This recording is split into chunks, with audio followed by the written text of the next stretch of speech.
Rolling? We're rolling. No streaming lag? Looks good. Okay. Good morning. Today is Tuesday, May 12th, 2026, and this is the weekly meeting of the Village District of Eidelweiss Board of Commissioners. So it's 9 a.m. We will start with the approval of the agenda. I'll make a motion that we discuss and approve the agenda for May 12th today. Second. We might want to have a non-public session to discuss a advertisement for a job position. But I don't know whether I can stay after this meeting for a non-public session. Okay. So I think we also needed a non-public for another issue too, but if we don't have time today, we'll figure out When we can. when we can. Yeah. So we'll Okay. discuss that when we get to number 12, close to recessing the meeting, and see what time it is and whether we can do something today. Okay. Or else recess to maybe tomorrow in the afternoon. Wednesday. Yeah. Okay. All right. Other than I'll discuss it when we get to the manifest, but the manifest numbers need some filling in and corrections on the existing agenda for today. But we'll discuss that when we get there. So any other discussion, changes, all approved? Aye. Okay. All right. So it's 9:02. We'll move to the minutes of 5:05. I'll make a motion to discuss and approve the minutes from last week's meeting, May 5th. Second. Okay, so the only thing I have is a technical thing, and it's in two spots. At one point, there's a motion that gets made. I don't have it written down where.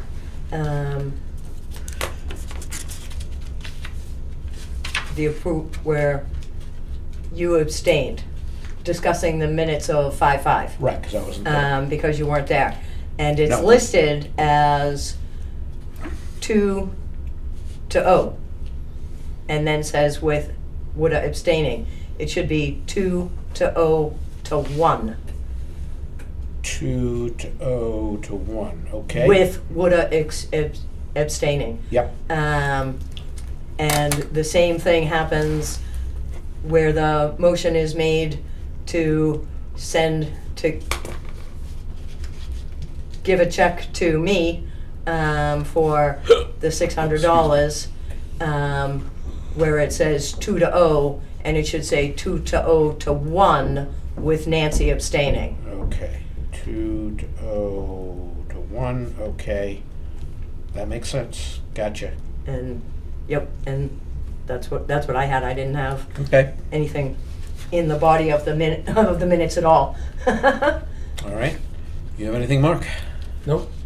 Okay, all approved? Aye. 3-0. All right, so now it's 9:04. We'll go to the approval of the manifest, and under operations, we have a total of $9,813.11. There's three big ticket items on this one. One that went to Al. What's wait. it? Don't get into discussion until the motion's been seconded. So I'll second the motion. Still not there yet. And now you can start your discussion. Thank you. Thank you. Thank you. All right. All right. All right. If I don't get this straight, Mr. Roberts is going to put a gun to my head. I hope not. All right. So the three big ticket items. The first big ticket one was to Allied Equipment for $3,133.75, and I believe these were for the carbide blades for the grader. Yep, we did get, carbide, yeah, they's come in. Okay. I didn't hear the figure, I'm sorry. $3,133. Yes, that was for the That's what I blades, recall. yeah. That was the lower cost vendor of the two we priced out for carbide blades.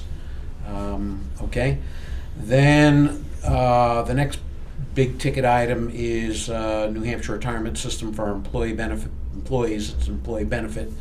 That was $2,809.38. And then finally, the next big ticket item was to WRS2 Trucking LLC for the subcontract of his trucks and services as part of the FEMA work going on, right? The ditching. Mm-hmm. And that was I believe that was two separate bills for 2 separate days.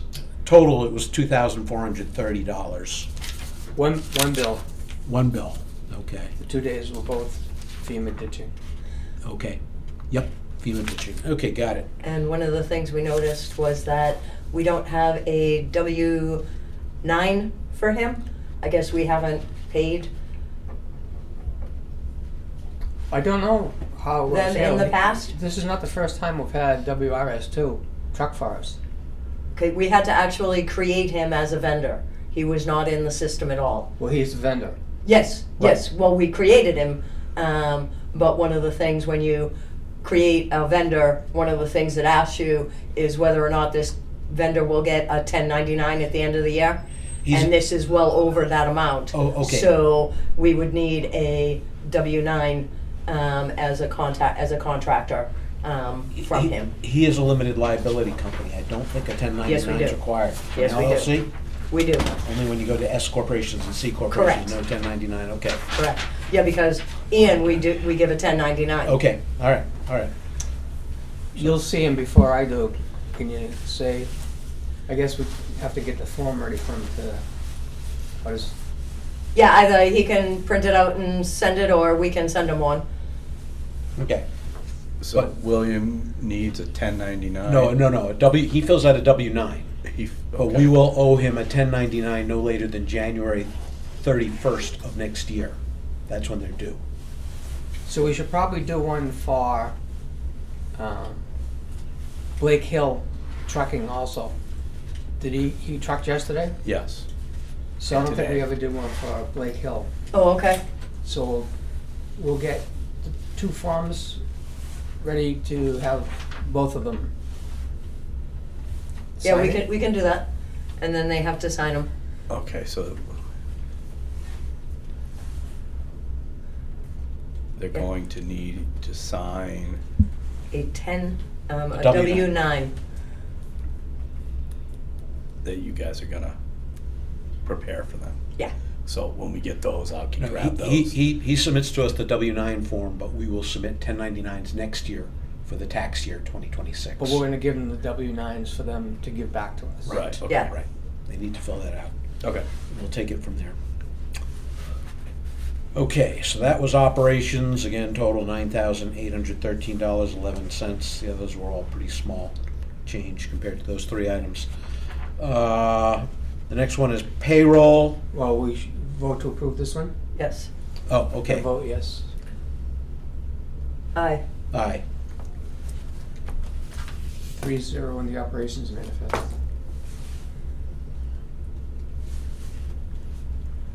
Okay, so at 9:09, I'll make a motion to discuss and approve the employee payroll of $9,962.21. Second. All in favor? Yes. Aye. Okay, I don't think there's any discussion there. No. That's straightforward. Just a few hours overtime with the Lugano project. They were out to 7:30 that night. Right.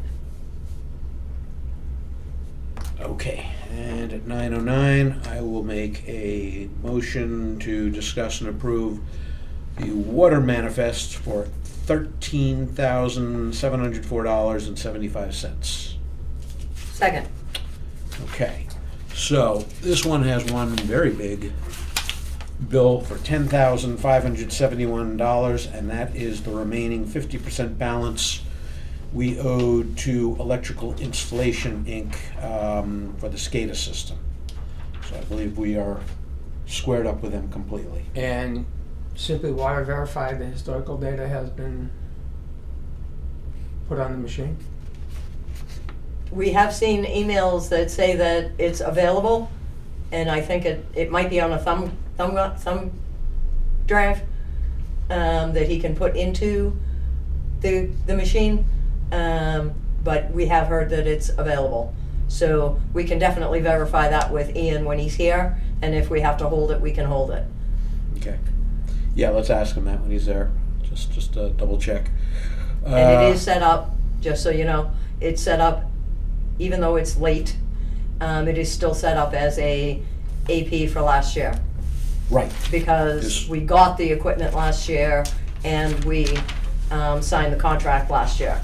So that's an important point. The 10,571 will not be an expense to fiscal year 26. Correct. It goes back to fiscal year 25. And Okay. there was money still available at the end of last year for the water, so. Good to We know. verified that too. Good to know. All right. And the second check in the water manifest goes to Simply Water. That's their water services, plus there were some repairs in there for $3,133.75.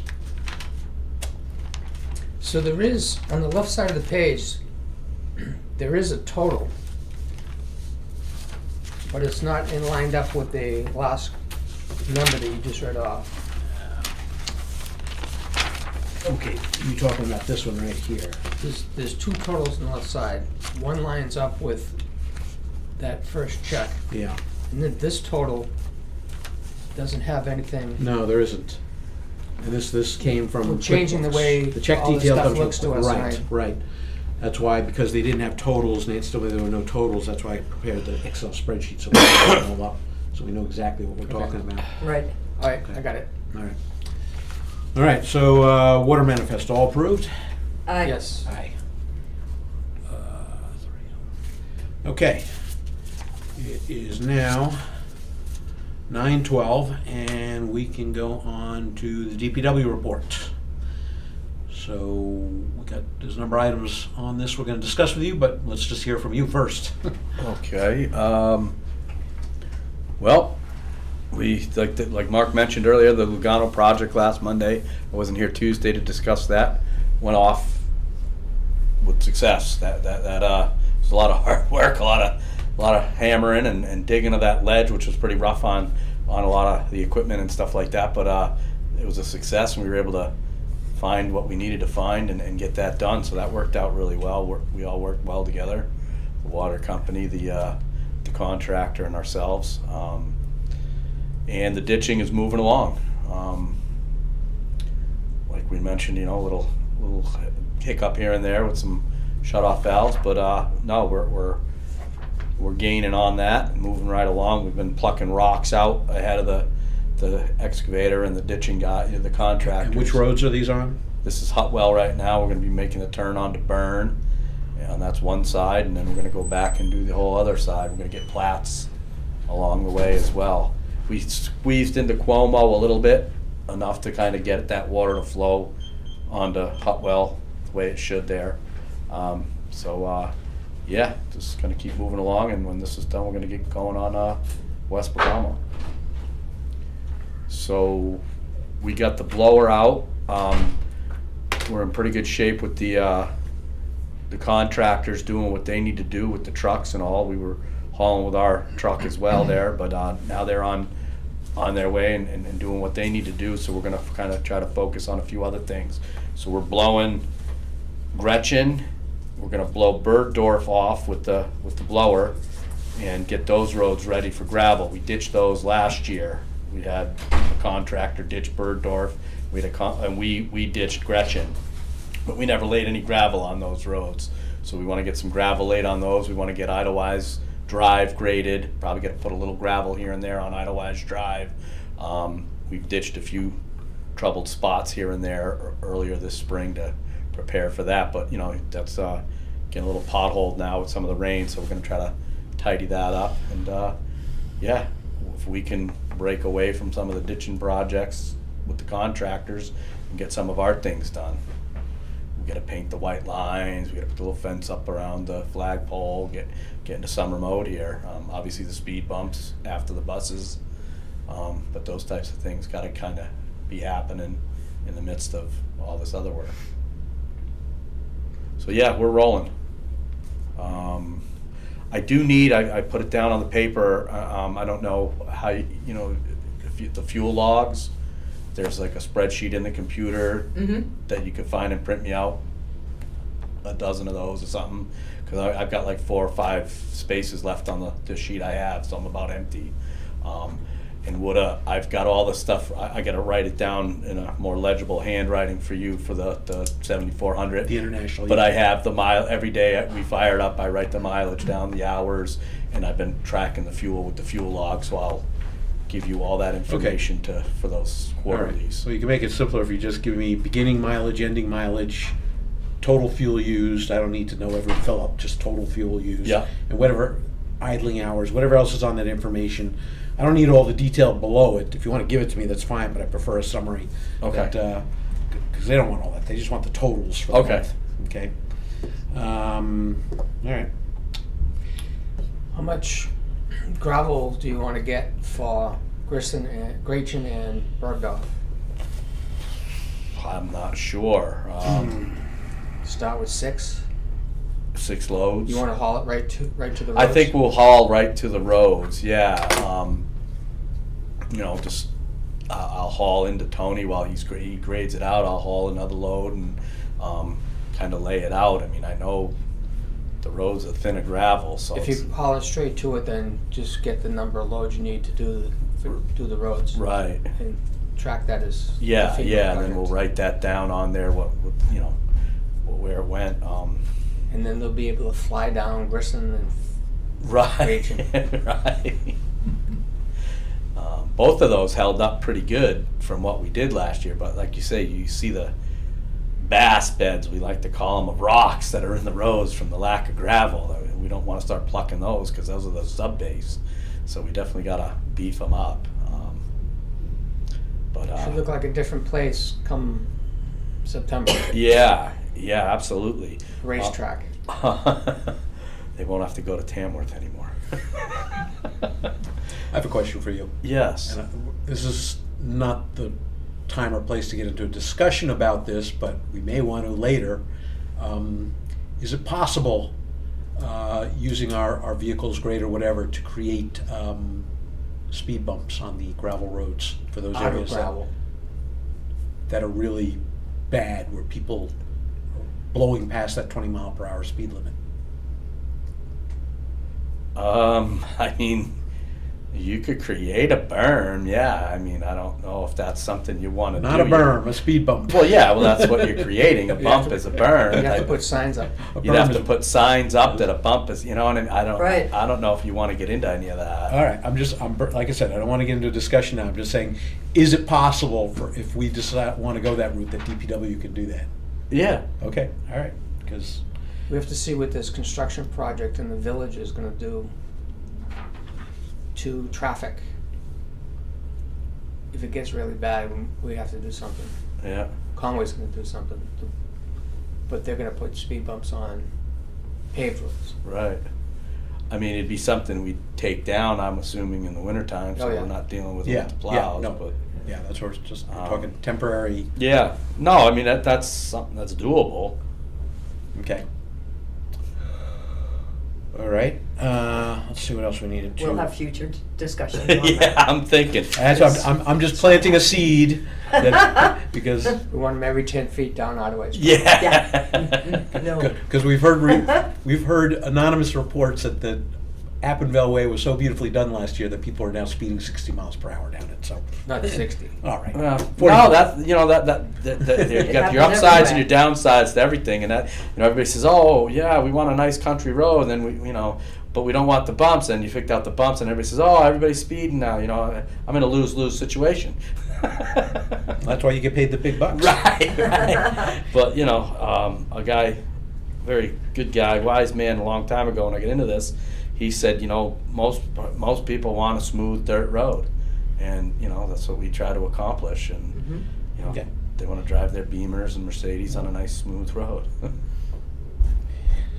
Okay. But we 20 got the miles water an hour. truck hooked up yesterday, so the only thing we could use our roll, but I know as we start graveling roads and get really into it, that we might do something as far as getting a roll for those types of things. But so I talked to Ian. He's gonna get our water source to fill the water truck up and going after the meeting here, and get us on board with that. I want to teach Andy how to kind of get that set up and all that, so we got the truck ready to roll, ready Okay. to get filled, and that way we can put the calcium down as well to firm them up as we do them.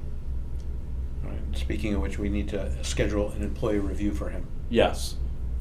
Okay. Yeah, whatever's going to work for you guys, we'll make it work on our end. Okay. So, what if we said that we'll meet tomorrow afternoon, we'll recess this meeting, we'll do the non-public sessions that we need to do, Yeah. and then we'll also do the meeting with Jeff and Andy. Good. That would work. I- Make sure. Can't say if I'm gonna be around tomorrow afternoon.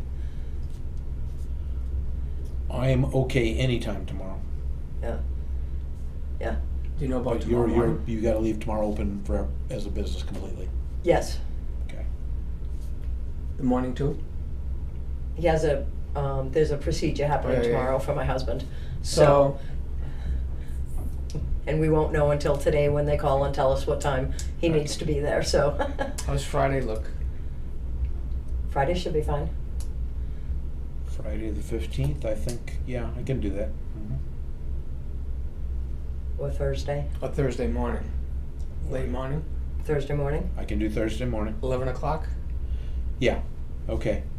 So Thursday the 14th at 11.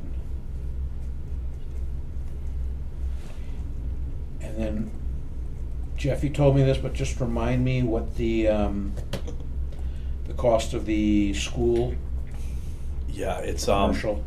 There was a cash price and a credit card yeah, price or something. cash for 4,000 and 4,200 for the card. Okay. Okay. So I think we discuss all that, including the school, the review.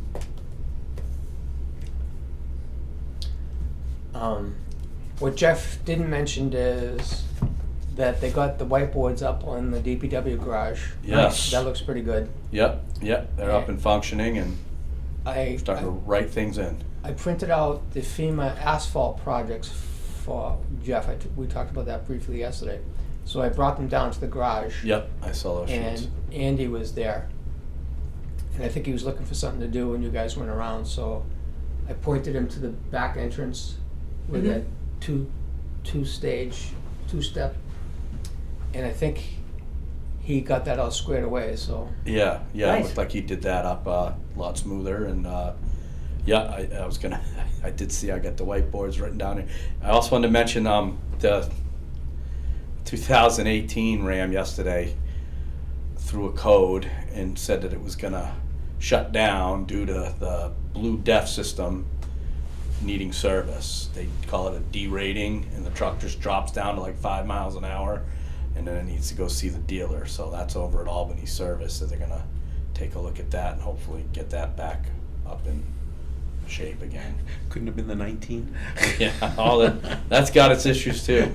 Yeah, but that's the one getting replaced. But so that truck's out right now. We had to drop that off this morning. It said you've got 90 miles to go before this thing shuts down on you. Okay. All right, so the 18's in for service again. Yeah, Isn't that special? All right. but yeah, that's where we're at. Okay. All right. Oh, I got one other question.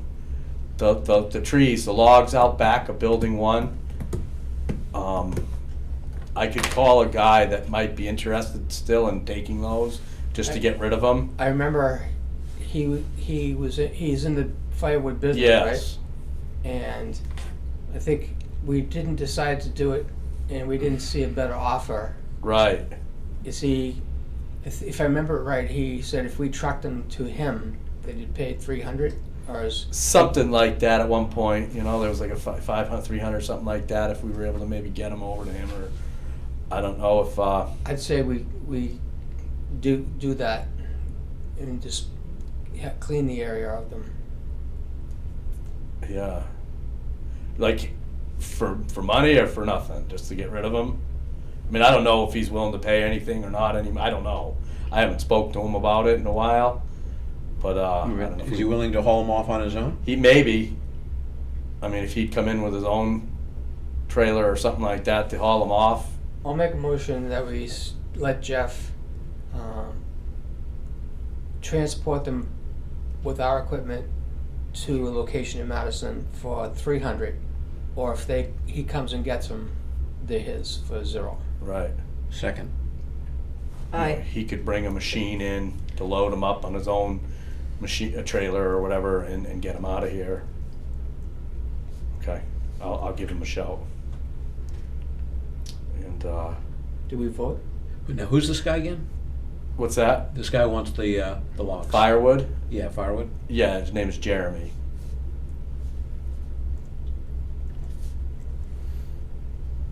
Do you know his last name? Gibbs. Gibbs.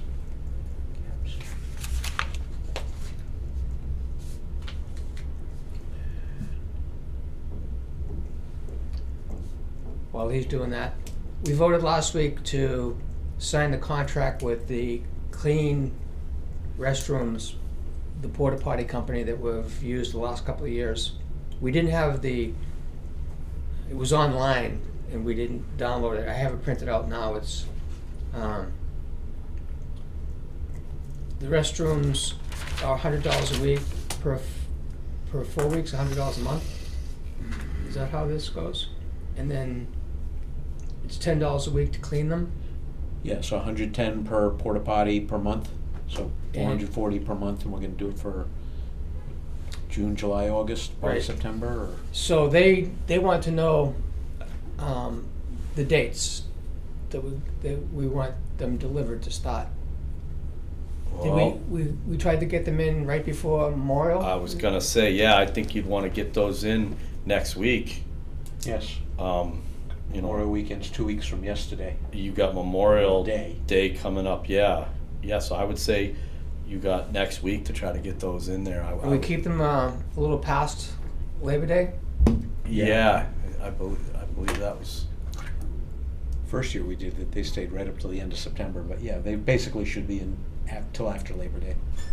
The week after Labor Day will. Yeah. Mid-September, people still. So I'll get that message to them, and so we should yeah, expect I'll them put the coming in. stakes out so they can know where to put them. The company got acquired by a bigger company, but it seems like they're still using the company name that we dealt with, Clean. It's United Services. Right. At Community Market, they have the United Services logo on theirs. And it's the same people. Right. It's still Olivia that's doing this, so I'll get them going with this. Bryant Paving is coming in next Tuesday, and Jeff will have to stay on top of that to follow what they're doing.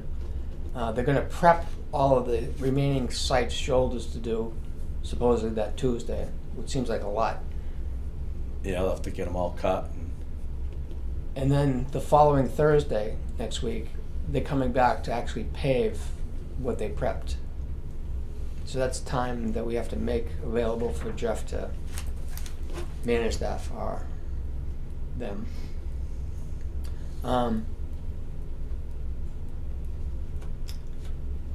That's next week. Yep. So starting a week from today, the 19th, and the Thursday would be the 21st, okay? We got a new fill request. Somebody asked for a form. I spoke with him yesterday on Hotwell. Number 60, which would have been nice to know a few days ago when we were trucking material out of that end of Hotwell. We also received one yesterday, too. But we're not far away from it anyway, Yeah. from 60 Hotwell. Yeah, I could get the little truck in there, no problem, but I don't know if I'm gonna have the other guys haul in there, Right. with wires and things like that. Yeah, and we don't want them going on people's driveways. Right, so I can get, I'll get in there with the little truck. I spoke to him and I can get in there. I've been in some worse places than that with the truck. In the one on 113, you had apprehensions about Yes. bringing it in close to wetlands. Yeah, I want to have a more of a conversation with him about where he's going to be putting it after I dump it. So we have to get this form, there's another form we have to get to somebody, before we can bring, the guy in Hotwell that wants it, we need him to sign the form. Right. Before we can bring a truck Yeah, onto and that I property. thought you were able to download those off the computer, but he was looking it up. I don't know where it went from there. Well, we had an individual come in yesterday who lives on Gratian who filled out the form. Oh. Is that in the folder? Or Paul something or other? He requested. He fill. got some before. I think he has gotten some before, but Paul, Paul's- right there on the He's got beginning like there. 2 last names, I can't remember. I didn't see it. He picked up a form. Yeah, and I put it on top of the checks and you put it into the meeting folder yesterday. This is the meeting folder, unless it's somewhere in this file here. All right, I'll look through it.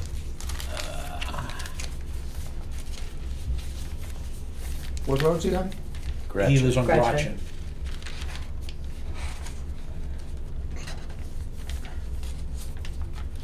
While he's looking for that, I don't think it's in here.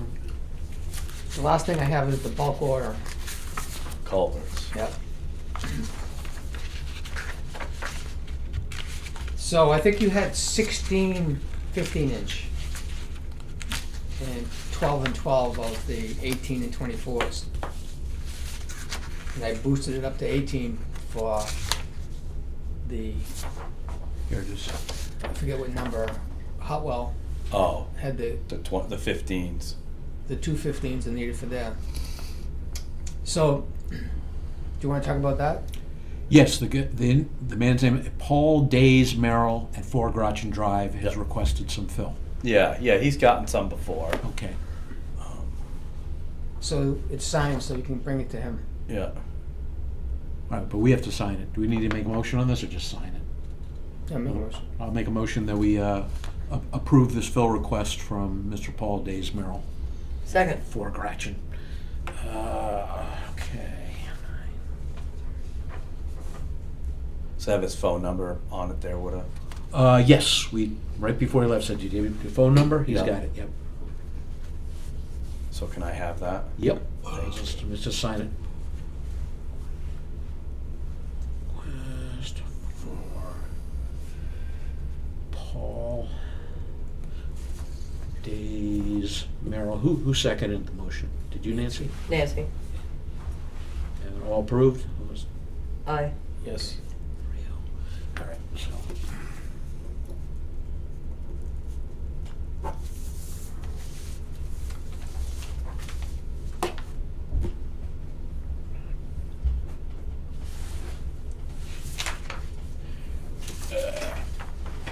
Thank you. We're gonna need a copy of that in the office, Okay. just so you know. You know where it is, you don't need that. Yeah, I just figured if I had to contact, but I can get a copy later or something. That's Yep. fine. Okay, why don't you write his number down right now? Oh, yeah, there you We'll go. get you a copy, but take his number and name right now. so Okay, you that can way I contact have him. it. That's all I need is Yep. his phone number. Okay. So.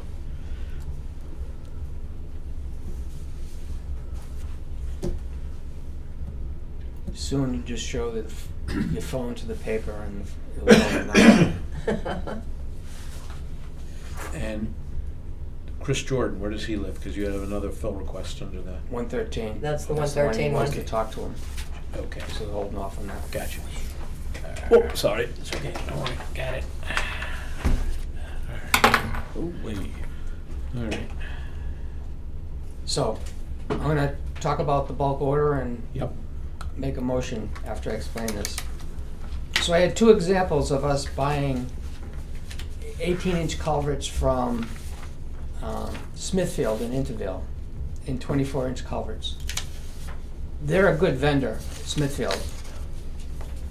It's not apples to apples because when, in the cases that we wanted this to deliver to a site, like when we were doing the Bergdorf water main, Smithfield brought the culverts right to the site. So that's added value. And they deliver it quickly. We call them and it's there by the next day usually. Yeah. If not the same day. Right. They're So pretty that good. it's not apples to apples. There's a company in Brentwood, New Hampshire, which is a national company. They have locations in Daytona, Florida, and they're out on the west coast in the western states. So they're probably kind of big. But to order one culvert from Smithfield and have them special deliver it to the site, for an 18-inch culvert, we have paid $607.69. Bulk purchases of 10 or more culverts from this distributor, Brentwood, an 18-inch culvert is $361.25. The 24-inch culverts that would buy one off and have them delivered by Smithfield was $915.59. In the industry, they call them sticks. Right. For one stick of a 20-foot long, 24-inch culvert, $915. We're buying 12 of them from this company. We're paying $594 each. Almost half. So it's a little more than half Right. of what buying them one off, special delivery by Smithfield. So I have 18 15-inch culverts. I think you wanted 16, and I'm adding 2 for the Right, for that Hubwell other project driveway. that just got it on. So 18 15-inch culverts is $4,727.16. We're gonna get 18-inch culverts, 12 of those for $4,335, and 12 24-inch culverts for $594.15 each. So that, I'm gonna make a motion that we order 12 and 12 and 18 from Western Sales for $16,191.96. 16,100. $16,191.96. Second. And that's for a total of 42 culvert? What are we? We're gonna get 18 15-inch culverts. 15-inch, okay. We're gonna get 12 18-inch culverts. 18-inch, okay. And we're gonna get 12 24-inch culverts. 24-inch culverts, okay. They're built with a bell end, and they're coming with the gasket to go inside the bell before you put the two pieces together. Yep. Okay. I'm all for it. Aye. 3-0. I'm all for it. A lot of failed pipes out there. I used to do this in the 80s, Yeah. 86, 87, I think. I'd order them directly from the ADS factory in Massachusetts, which you can't do anymore. Now they learn to protect their distributors, not eat their young, is what they would say in the industry when you stomped on your own distributors by cutting them off. These people offered the ADS, but they offered their own premium heavy-duty culvert, which is which is cheaper than selling bulk ADS. So that's what we're getting. Right. Let's see. That's everything that I had for Jeff. Okay. So we got everything, we discussed everything on the list, so. Thursday, the forecast looks like there's a 100% chance of rain the entire daylight hours. Yeah. I don't know if he wants to get his machine serviced by Caterpillar, I think I heard him say yesterday. Yeah, it might be a wash on us for ditching on that day. We got some shop work we can do and keep busy. So we may not kind of do some digging that day. Friday might be a little rain, but some rain, I don't know how much, but not all Right. day, I don't think. Yeah, I think we can kind of regroup, and so I'll let the truckers know, and Will's got his own agenda going on, so. Do you want to stay as we talk to Ian about how to solve this problem with us hitting curb stops and ditch lines? I was gonna suggest we go right into water next, and we'll do commissioners' reports afterwards, so Jeff, Right. because I think Jeff Yeah. and Ian need to, right now, while they're face to face, Yeah. have some quality time together. One more thing for Jeff, launch of the beach rafts. Are you totally tied up Tuesday and Thursday next week? We gotta get them in next week. Yeah, so we want to do them, which day you want to do them, Doug? Don't know yet, we'll have to check Monday and look at the weather. Okay. Okay, Thursday's not gonna work next week because you want a day off, right? Yes, I gotta have next Thursday off. But who do you need to put the rafts in? Well, Andy and Tony could probably Right. do okay. it with them if that works Yeah. out. Tuesday and Thursday is also when Brian Paving is here. That's what I was asking, you know. Yeah, that's right. So Thursday, if you're not gonna be here, it's gonna be, I gotta have Tony taking a look at that. Mhm. Yeah. so they don't have to be with this paving company the whole time. Right, but- right. Yeah, because the rafts aren't an all-day affair either. So they gotta split that up. You know, I think it took us maybe 2 hours. Yeah. last year. If you can let them check with the paver first, do a raft.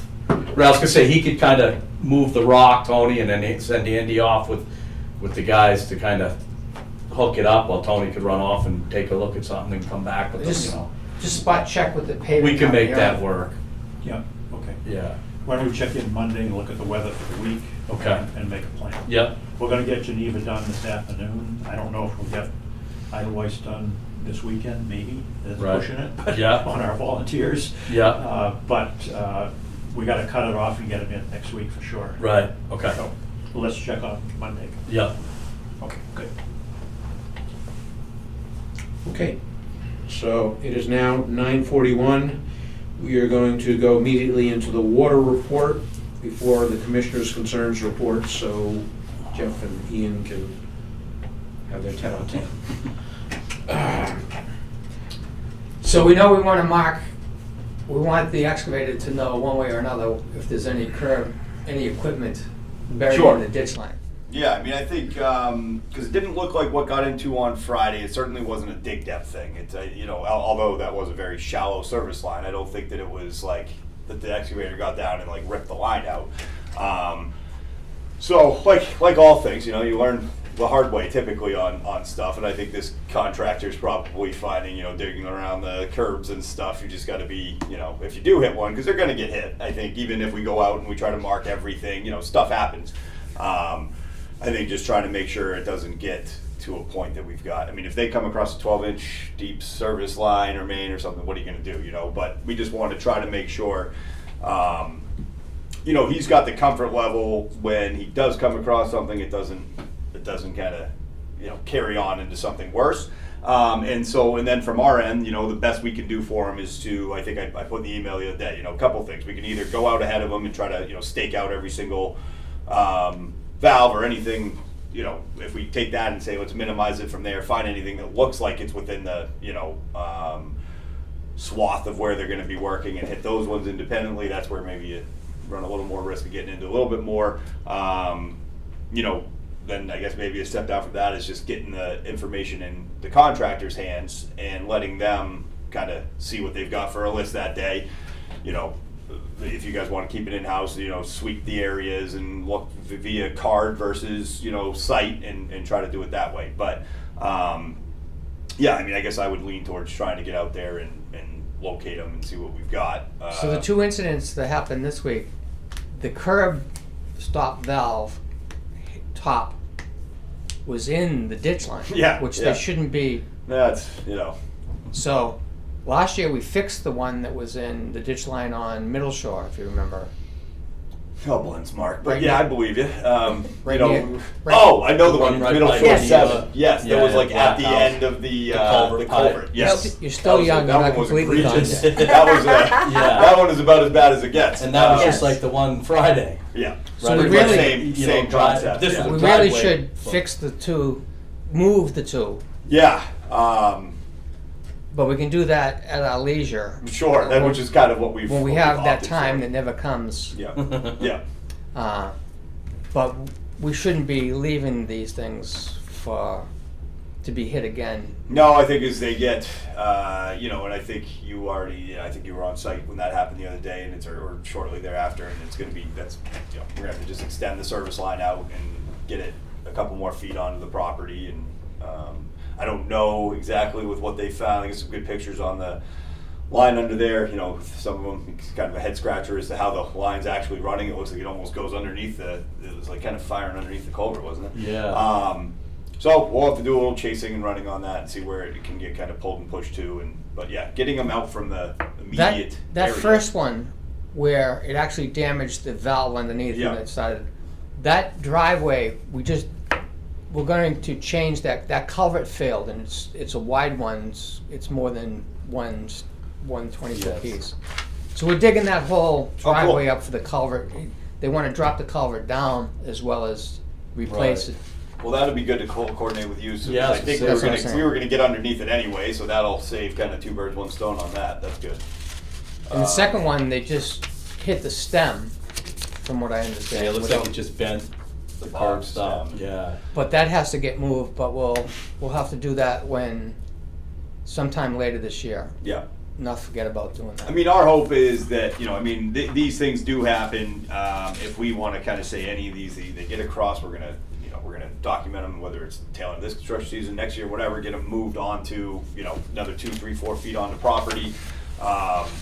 Agreed, it'd be great for these guys in the future, not having to be worrying about, as they're trenching these things out, that they're, just digging 3 inches of soil is gonna get a curb valve box stop.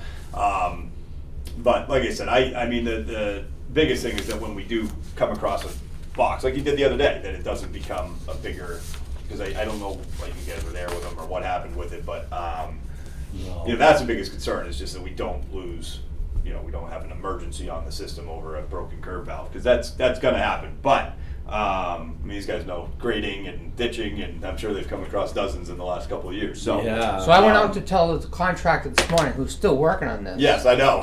As he comes to a driveway, before we come up with the solution of identifying this stuff for him, that he's to stay 6 feet away from either side of a driveway. Because that's the big danger zone of Typically. possible. They wouldn't put a curb stop in the ditch line 10 feet away from the driveway. You'd hope not. Not usually. It does happen. Right. If that's the case, it You're deserves. not, right. It's like you're running into stuff that's road locations have changed, widened, ditches have gotten deeper. Maybe when this stuff was going in beforehand, it didn't look like it does now. 30, 40 years ago, whatever. I guess if there was solid rock across 20 feet of either side of the driveway, we've seen them actually go. Work Right. out to the Do the outside, or they bizarre came stuff. into the back of the house. Who knows? There's a I would whole like to number fix of, all this stuff. Yeah. Well, I think that's great, and I think that it's because it's a known issue that's been happening for, like you said, it's not like this is the first year it's happened. It's for years they've topped valves with for a number of reasons. So Yeah, but I we're think if doing it. we come across these, or even if we can mark them out for them now, and then pick a week or two and come in here and just it's not a major, if it's under control, it's a pretty I wouldn't expect much more. We could probably get 3 to 4 valves moved in a day. So minus the if it's a nightmare and it's water pouring in on it or whatever, but a pretty standard setup. We should have excavated and filled within about 2 hours. So pinch the line, extend it, do the thing. So it's not a huge ordeal. It's just when as long as we're not breaking actually breaking the lines and whatnot, that's the biggest thing. So even if we mark him out for him now, he knows where they are. Because if I understood correctly, you guys doing the entire district? Is that the intent? Well, right now we're doing Hutwell all the way Hutwell, around to Burn, Platts, Salad, that and whole back down around, and then we're gonna do West Bergamo up and down, and see where we're at with that, and then there's other places too. Some of this they've I already mean, that'll done. take what, a month to do what we just talked about? 3 weeks? Yeah, I mean, we've been at it this whole week. Started last Wednesday. week. Wednesday, Thursday, Friday last week. Yeah, And so it's been 4 days for him to.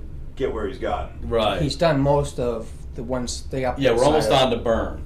Okay. We're coming around the big hill. We're coming down. They're probably made to turn on. You're doing both sides of We're each going to do road. both sides, so he's going to get all the way out to Eidelweiss and then come back. I mean, So we Burn did try drops- to go ahead and blow ahead of, I've had. Trying to and, clear some space and- in front of the driveways, like Mark Yeah. said, 6 feet each on the driveways to try to locate anything we can. I've seen a couple.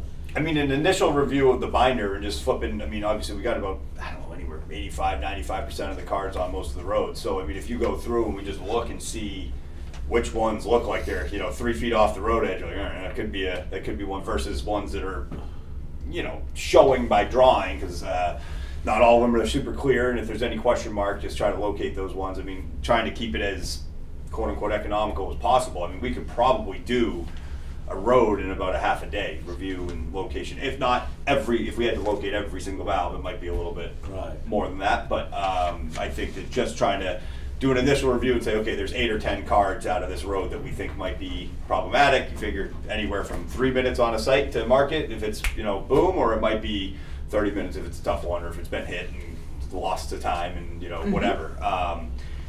The upside from our end is we probably will locate a lot of things that, when we find some stuff in doing this that are, trouble points anyhow, whether it be just the location of it in a ditch line or, like I said, something that's been capped by a plow or whatever. So it would be good. It would be a good exercise, if you will, no matter how you dice it. I think, and so that would be the best hybrid I could see, is just kind of a pre-review of the cards, see which ones look like they're going to be in the danger zone, locate those ones in particular, stake them out, and then that would be the kind of the most time effective, cost effective, get as much done as quickly as we can type of thing. Beyond that, like you said, your most effective, the best case oversight would be all of the valves get located, but now you're at least probably tripling or quadrupling the time that it would take to do that. So I really don't hope that most of them are in the ditch line. I guess I know. we'll see, but fingers crossed.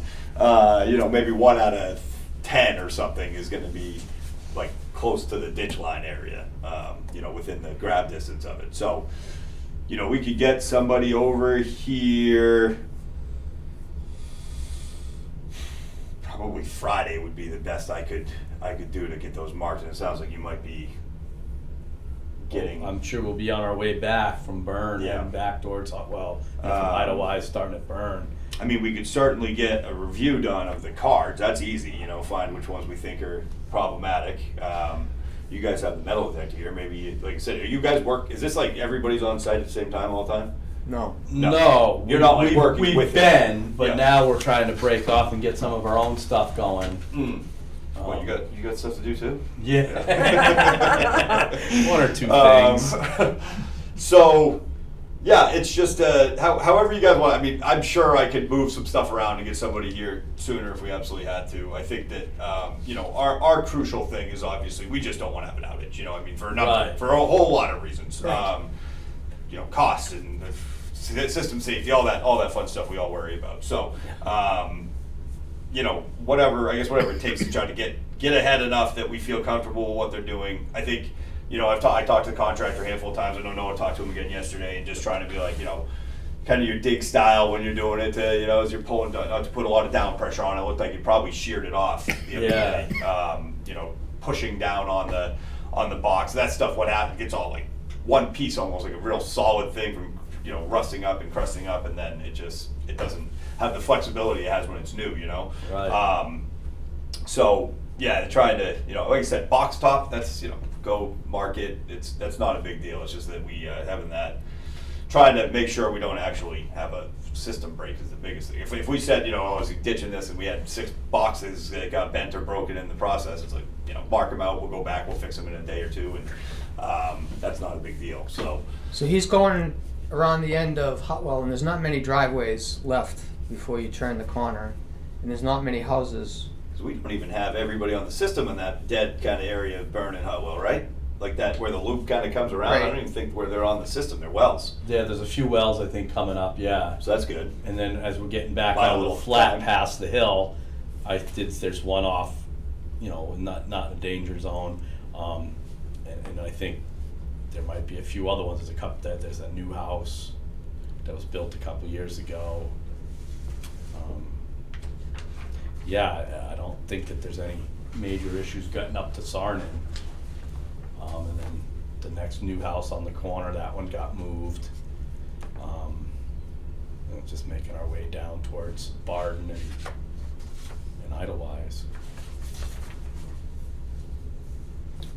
It's most of the roads. This That you're gonna ditch eventually. What's most this of is the all roads? part of the FEMA project. Good. They've calculated how many cubic yards of material we're gonna take out of the ditch lines on all these roads, and the lengths of the ditches. So we want to he's gonna go around the corner and go down the entire length of Barden. He's gonna do Platts that has no houses on it. Just that short connection road in the middle of it. And Sonnen has the one house, Yep. the new house. It's not even finished yet, and its curb stop is up on Yep. Burn, where you can see it, and that's not going to get ditched because that's all downhill. That's the slope down into that new house. I don't think they're ditching in front of like Nancy's house Where it's because a it's slope all and- it all pitches onto the property. But we may start a second contractor in parallel with continuing with this contractor. Try to going get it all done.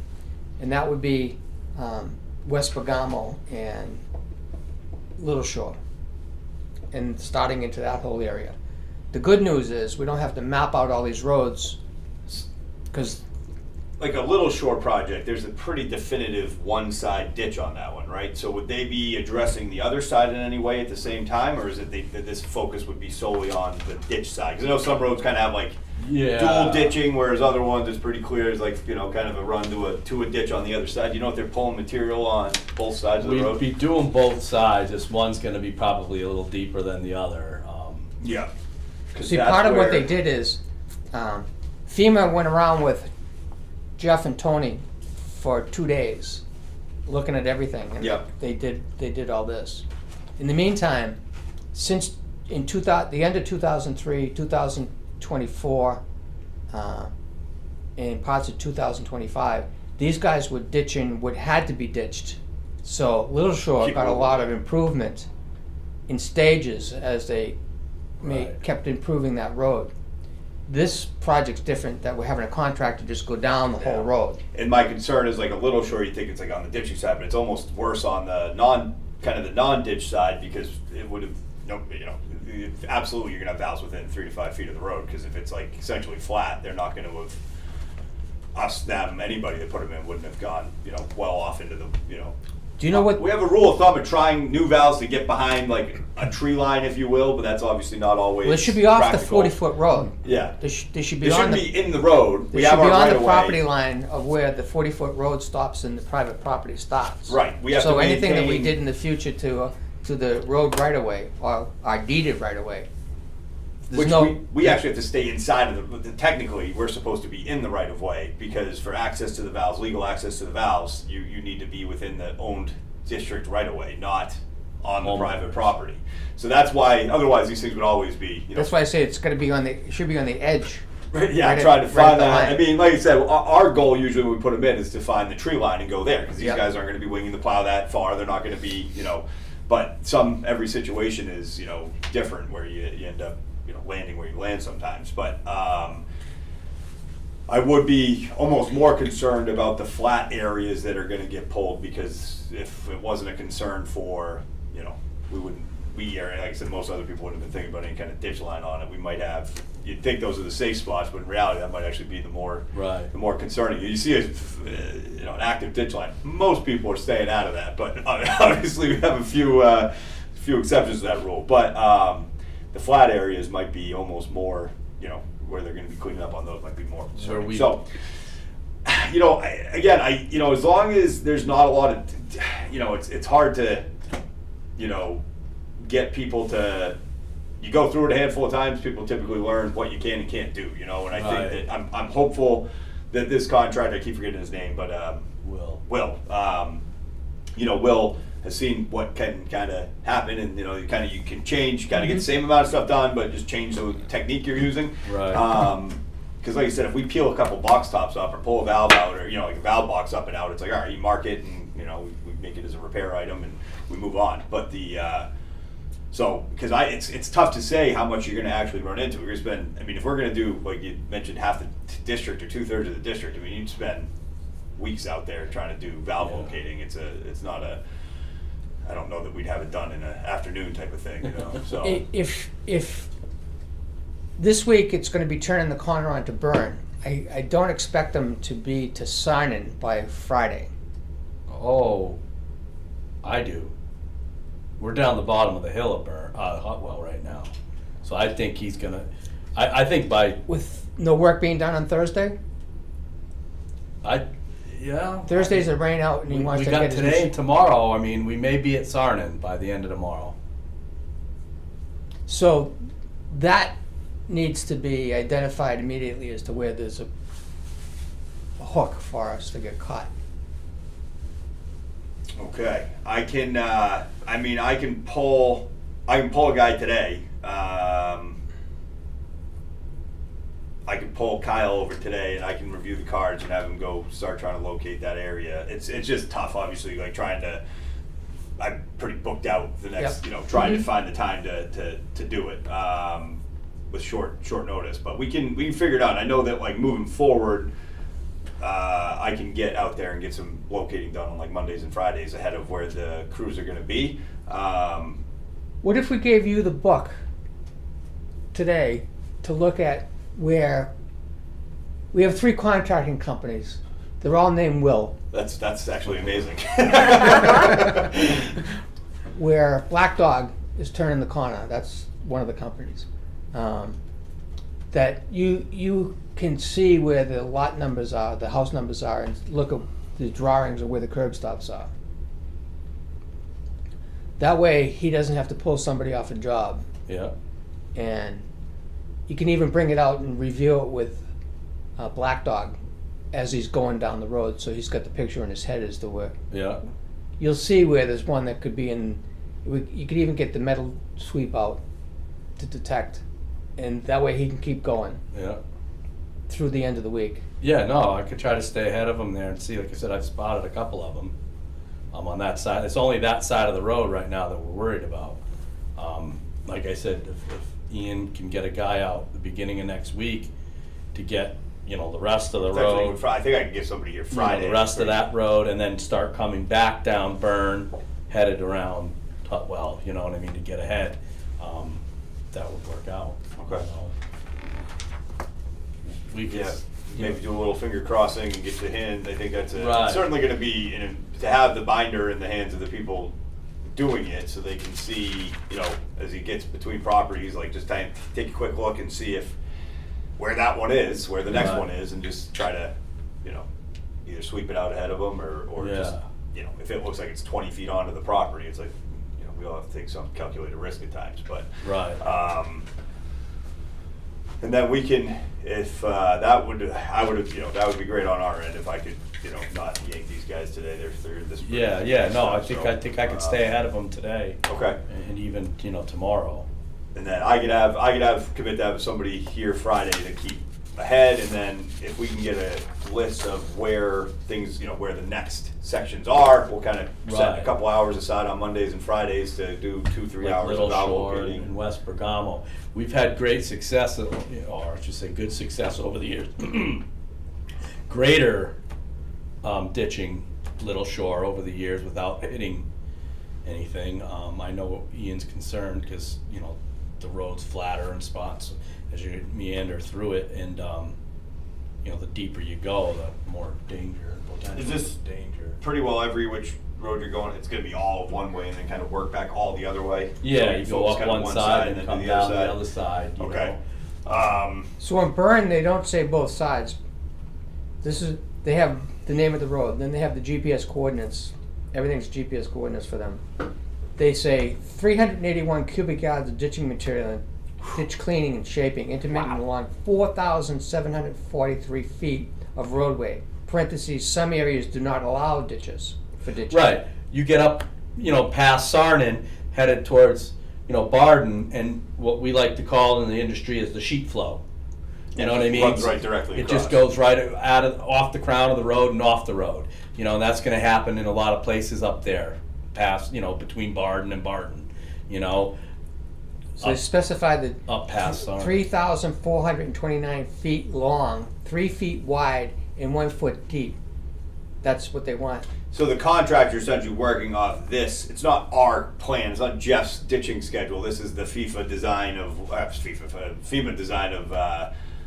what needs to be done over there. So it's not like we have a lot of, it's not you guys telling them, go down 6 inches or 8 inches or 10 inches to maintain our standard ditch. They're pulling, they've got kind of a marching order from from this. This is done. ideally, but they put parentheses all over the place to say you can't Or do as you ditching can. here. Yeah. So they do the best they can with what's on the ground there, and that he was concerned about that. Is he's not taking out the material that they're saying.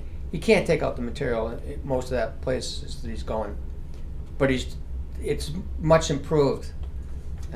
You know, in some of those spots, like I say, where we try to get the water to sheet flow off into the drop offs and all that, you know, there's a berm Right. from plow off Right. and things like that over the years. So we've got to scrape that berm off to allow the water to do that. So there's there's some material coming off of those spots, but not a whole lot where we're like digging the ditch out and the bank back. Yeah, I don't and think those there types should of be much of things. a concern for the valve locations if it's like in the gravel. But I mean, you know, there's some roads like up on, I don't know if you can get up into like Upper Lakeview, you know, there's a lot of ledge and stuff. It just ends up where it ends up, where you can get depth and whatnot. So Right, and what we're up against with the gravel, as you saw last week in Burn, that pipe, the shut-off pipe that was sticking up 3 inches out of the ground, that's just because that's how much gravel we've lost Right. off the roads Right.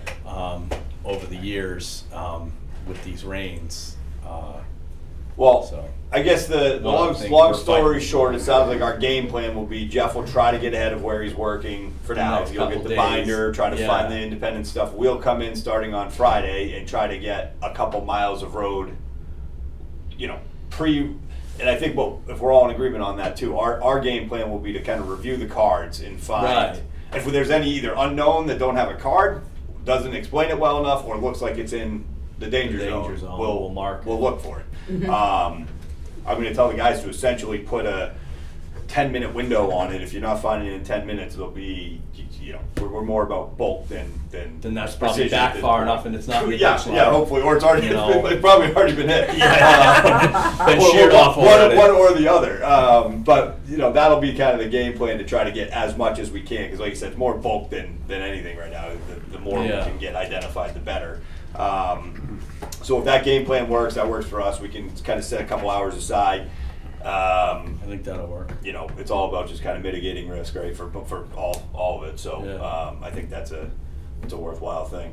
And as we come across stuff that is like that, we'll document it and we'll put it on a work list to come back and spend time Get to it back in the right spot. pick a road at a time and move everything out of the ditch line, so it's less of a concern for next years and the years Yeah, after, the future. the ongoing. So it'll end up being a good thing in the long term. So that works for me. If that works for you guys. So do you want Jeff to get the books that are in the downstairs, or do you want us? Whichever you guys prefer. To It give him- doesn't matter to me. We have and a, give him we have the a ones binder. from You guys have upstairs. a binder, so whatever's easier.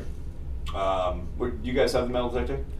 Yeah, Okay. we got one at the shop, yep. So between that and the binder cards, yeah, whatever I can do. Where's the cards? I don't know. I've no I can idea. run that to you. You know, Okay, if you well, want I to. If see we, I can call you when I get out of here if we're not leaving around the same time, and just Yeah. get the binder in your hands. Okay. Because we have another copy of the shop too, so you can hold on to Okay. that for as needed. Okay. You're gonna take the one out of the corrosion room? Yep. Yeah. I got 2 of them down there. I'll give you for the. Oh, okay. Yeah. And then once I don't know, probably wouldn't be terrible for you guys to. I don't know how much of an effort it was to get those binders made, but it might not be a bad idea for them to have a copy anyway as you get into some of the ditching and stuff you guys do on your own to Right. at least a little bit of a pre idea of what you're getting into. Yeah. Well, if you thought know up to where you he, guys. we'll take the binders out of the chem room, Yep. and if your guys know where he keeps them in the garage, It's they're fine, just too. on the other side of the Yep. same. Yep. That's Right. totally fine with me. Makes them Just available. keep them in the garage space. So yeah, you Yeah. can pick a Right. spot that's you guys have them, and we'll know where they are when we need them. Okay. And we have Um, we have another copy upstairs. Right. So if push comes to shove, and they're in a truck locked up after hours or whatever it happens, Exactly. we can we Exactly. can grab the other one, and like I said, Right. we have other access to them as well. So So we have them all online. too. digitized, and yeah, it's a pretty good setup at this point. Backups Worth to it. the Honestly. backups It's been to very backups. nice. Yes, we do. So I think that's a good path forward. That's you guys are okay. Like we'll kind of try to pre-review to limit the time spent on it for the moment, and you know, anything that looks at all concerning, we will try to locate. Yeah. And like I said, we'll even find ones that we didn't locate, so that you guys know this lot we couldn't find one or whatever. Cool. I think that'll help. Okay. And as you guys have your plan out on where you're going, we'll know where you're going and try to keep those roads ahead of you. Yeah. Sweet. Perfect. Okay.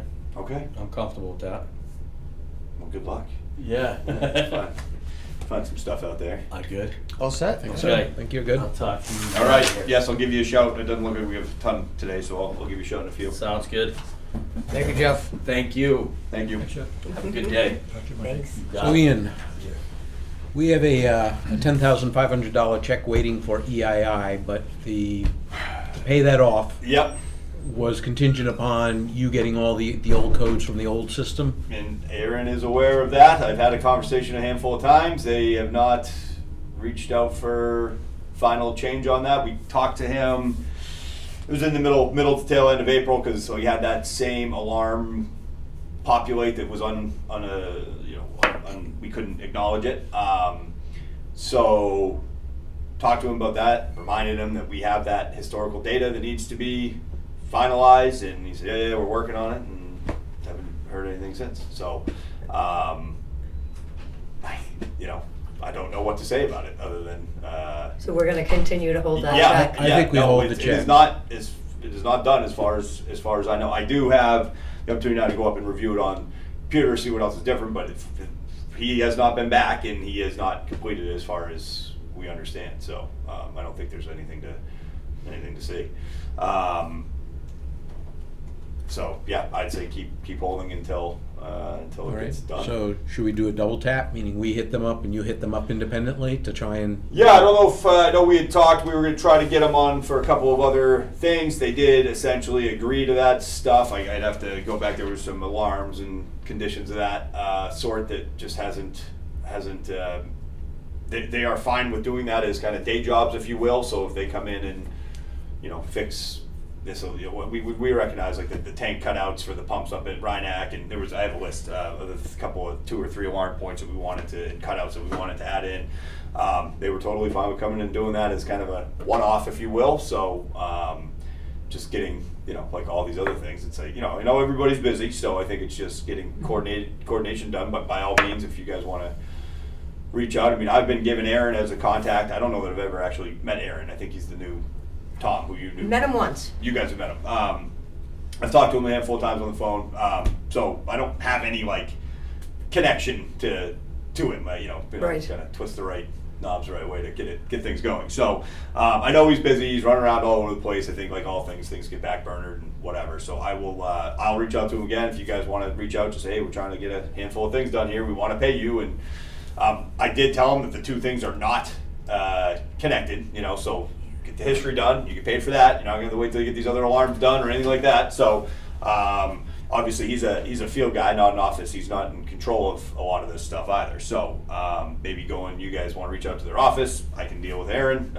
Yeah, we've always tried to get through to the top people. To Yeah, just well, I think remind them that we still have a lot of money for you, but you have a deliverable that you haven't made good on yet. I think it's fair. It's a big part of what we want, that historical data. That's not something we want lost. Okay. Yeah. So it's a big thing for us.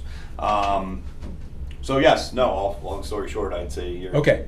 You're right. So if you Continue can to go there. pursue Aaron, and we'll try and hit the big wigs at the company and remind them that Works for me. $10,000 is nothing to sneeze at. No. So easy to get it. Right. Just have to provide one piece for us. Yep, Okay. I know, and Noah talked to him too, and I think he was. I think the easiest, what it sounded like we were trying to coordinate when Noah was talking to him was just meeting at the office, everybody be there, and just try to like iron out the handful of things to just do. So hopefully that's where this is headed. I will give him a shout when I head out, and if you guys want to reach out to the office, because a lot of what he tells me, he doesn't do his own scheduling, so he's not Correct. not at liberty to kind of. He'll say yes, I understand. I'll let you know, and then it kind of dies out. So. That's all I got on. That's all I got on that one. So, let's see what else we got for open-ended. I mean, you guys saw in the email there was at least enough concern for depressurization on the Hutwell line the other day. nobody called to reach out and ask about what the next steps are. The state just said take a bacteria sample on Monday. We did that. We're waiting for results on that sample from that. Obviously, if we had higher concern, we would have gone the other directions we have to go on that as far as boil orders and things of that nature. They were in agreement that wasn't necessary. They did mention setting up temp chlorinations at our sources. It's actually a very small thing. You actually have DPW is essentially already set up for it, minus the tank and the pump. It's not something that's be tied into your SCADA. It's not something that it's not even online. It's for an occurrence. If we ever had a concern that we could just liven up a chlorine feed for a week and then take it back offline or whatnot. I don't know if you guys are interested in. It's not a administrative order or anything like that. They just mentioned that as a large public or grade 2 public water system, apparently that is something we are meant to have anyhow. I said, all right, well I can talk to the commissioner board about it, and that's what I'm doing. So you're probably looking at a $1,500 cost or something. If I'm ballparking for over at DPW, because there is already a spare line going out to the chemical injection at the pit, so that 500-foot run has already been done. There's a chemical, a 3x3 foot area where we could stick a tank and a pump and just plug it in if and when we had a concern on the system. So you guys can decide if that's something we want to do. Obviously, the idea would be we'd put something similar at the Muddy Beach when we get that one, or whatever. That would, in the same fashion, you should have one there as well. So. So after all these years, now they want us to have one in advance of needing You know how it is. It's when something comes up, which this isn't the first They time. have nothing to do down there. What's that? They're just dreaming up things. Well, you're not going to get a huge argument from me there. I have some people I really like and respect over there, and I got a lot that I'm like, what do you guys do all the time other than create a lot of red tape and paperwork? But it is a very simple thing. I don't think it's a push. You guys, it's not it wouldn't be. If I had it available to us on Friday, I would have probably livened it up just out of an abundance of caution, But so something I can get you guys over a worked number on that for what it would be, and you can make a decision from there if you want to implement it or not. We designed the chem room to have that little Yep, retaining area. yep. Yes. So that's what 1994. Mm-hmm. Mm-hmm. We've gone from 94 through To now. 2006 without actually buying. I can almost promise you it's been in the rules probably the entire time, but it's like one of those things that it doesn't come up until it comes up. This is probably me personally, I've probably called these guys 15 different times on outages of whatever concern level. And If you put one in Muddy Beach after yeah. you get the uranium system in there, Yeah, we'd have to do it after. But yeah, we're gonna need a second floor. Yeah, right. And that's the whole concept here is like it's a 35-gallon, a little 18-inch around tank that you run on a weekend, and you say, okay, we feel better about what's going on. So, you guys can, like I said, I can get you a work number on those. It'd be the same cost pretty much for Muddy Beach because that's a very easy tap to add in over there. So, we can get that over to you guys and make a decision on that. Our other open items, I've got the price on pump for Jungfrau. I looked today, I don't know why we're getting balked on the VFD, but honestly, we could do the pump, and if the VFD is necessary, do the VFD. I think we had talked about whole kit and caboodle. Mm-hmm. I don't know why they're chasing. Apparently, they're chasing down people on their end, and it's I have not. It hadn't been a front burner item for me for the last month, so I will try to track that down, find out where we're at on that. But When you say they're chasing something, who are you talking about? I use Ari Prescott almost exclusively for supplier. stuff. I got another price from Hayes Pump on it as well. Prescott was significantly better, so but we did reach out to a couple people on the pump costs. So yeah, they're just trying to find the VFD to correlate with it, if you will. I know, like in the past, like it was EII that installed those ones, but there's no reason why we can't. It's a direct exchange, so we can supply it, try to save some money on that. But that's I gotta get that finalized cost, but we do at least have the pump. What else we got? You wanted to call Eversource to get the guide wire on. Yep, so Lugano. that's in process. I think they're coming out Next week, let me look. Oh, good.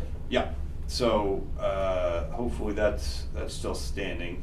They let guide wires hang loose for years. Everywhere. It's only happening because the guy, he's like, we don't, when we met last fall, he was like, it's nothing. He's like, that's not what we need. I was like, well, and he's like, The we'll fiber get optic holds it all together. He's like, the lines are holding the pole up. I'm like, Right. I'd rather the pole hold the lines up for digging around it, But yeah, it looks like probably Tuesday of next week he's going to be out. That's the intent. So we'll check in with him, make sure if that's still going to be the case. That's right around where we're intending to get over. We have those couple of curb valves to repair. Those guys got into the other day.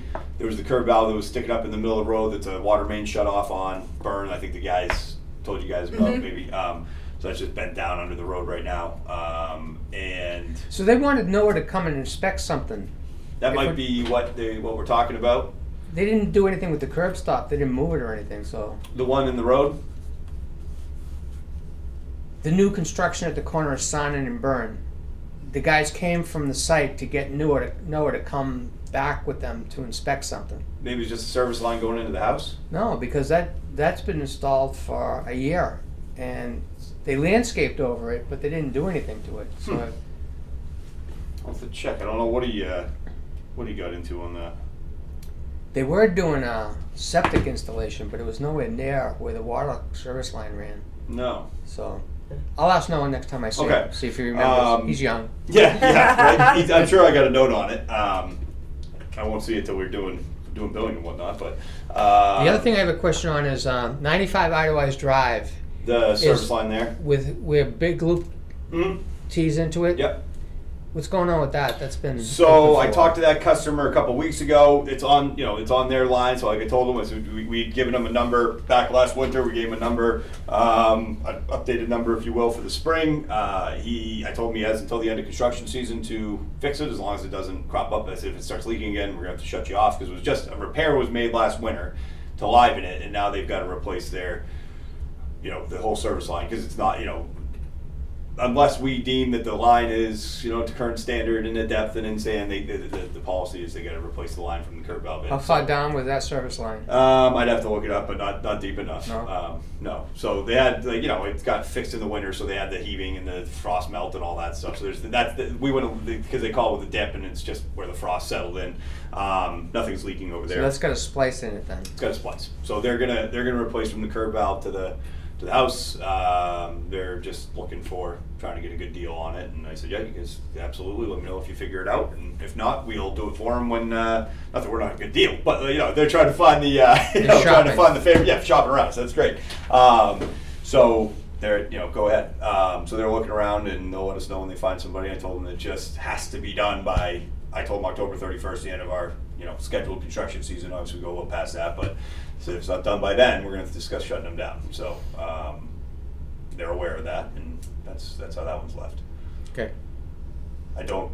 They did not cross me that they're not trying to get it done. They just are, got a lot going on and just looking for somebody to come over and do it. So I think that's all I got. I got one question for you, and it's just a yes or no. We don't need Yep. to get into a discussion today because it'll be for a later time. But did you see the letter last week from Mike Unger to Nick Skagel regarding the Muddy Beach uranium filtrations? I saw some stuff back and forth so yes. Okay. If you want just Because I think at some point we were I think so. we were talking about having a Zoom with Nick, but I think we also wanted to have Ian in on that discussion so we can start narrowing this down to actually executing, putting the system in. Yep. But it seemed to me that letter basically almost gave us a green light. Yep. Not quite, but almost. I saw the same thing then, and it just he had a couple of questions, and with it was almost like temporary. Okay, I just want to make sure you're aware of that letter. You've seen it, and I did, and if Nick if I know we did that Zoom a month or so ago. If you guys want to do something similar to that again, I'm more than happy. So we'll let you know. Okay. Yep, works for me. There's a lot of spinning plates in the air right now, but that one's going to be coming up live sooner or later. Okay.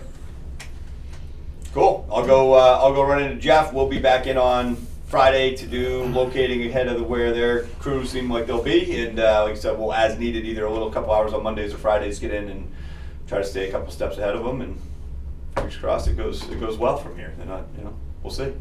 But Let's not back out any more curb stops. yeah, that'd be Well, nice. I think at least having the book, Yeah. And we'll go- for where we think they are. Yeah.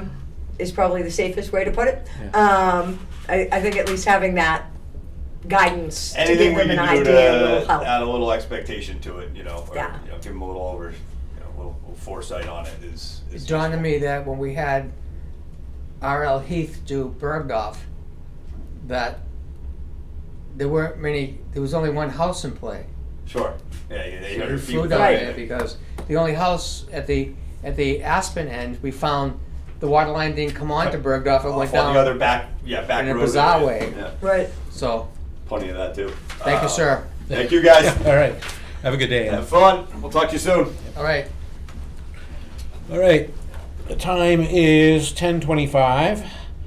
So now we'll move on to the commissioners' concerns and reports. So, Nancy, anything? Okay.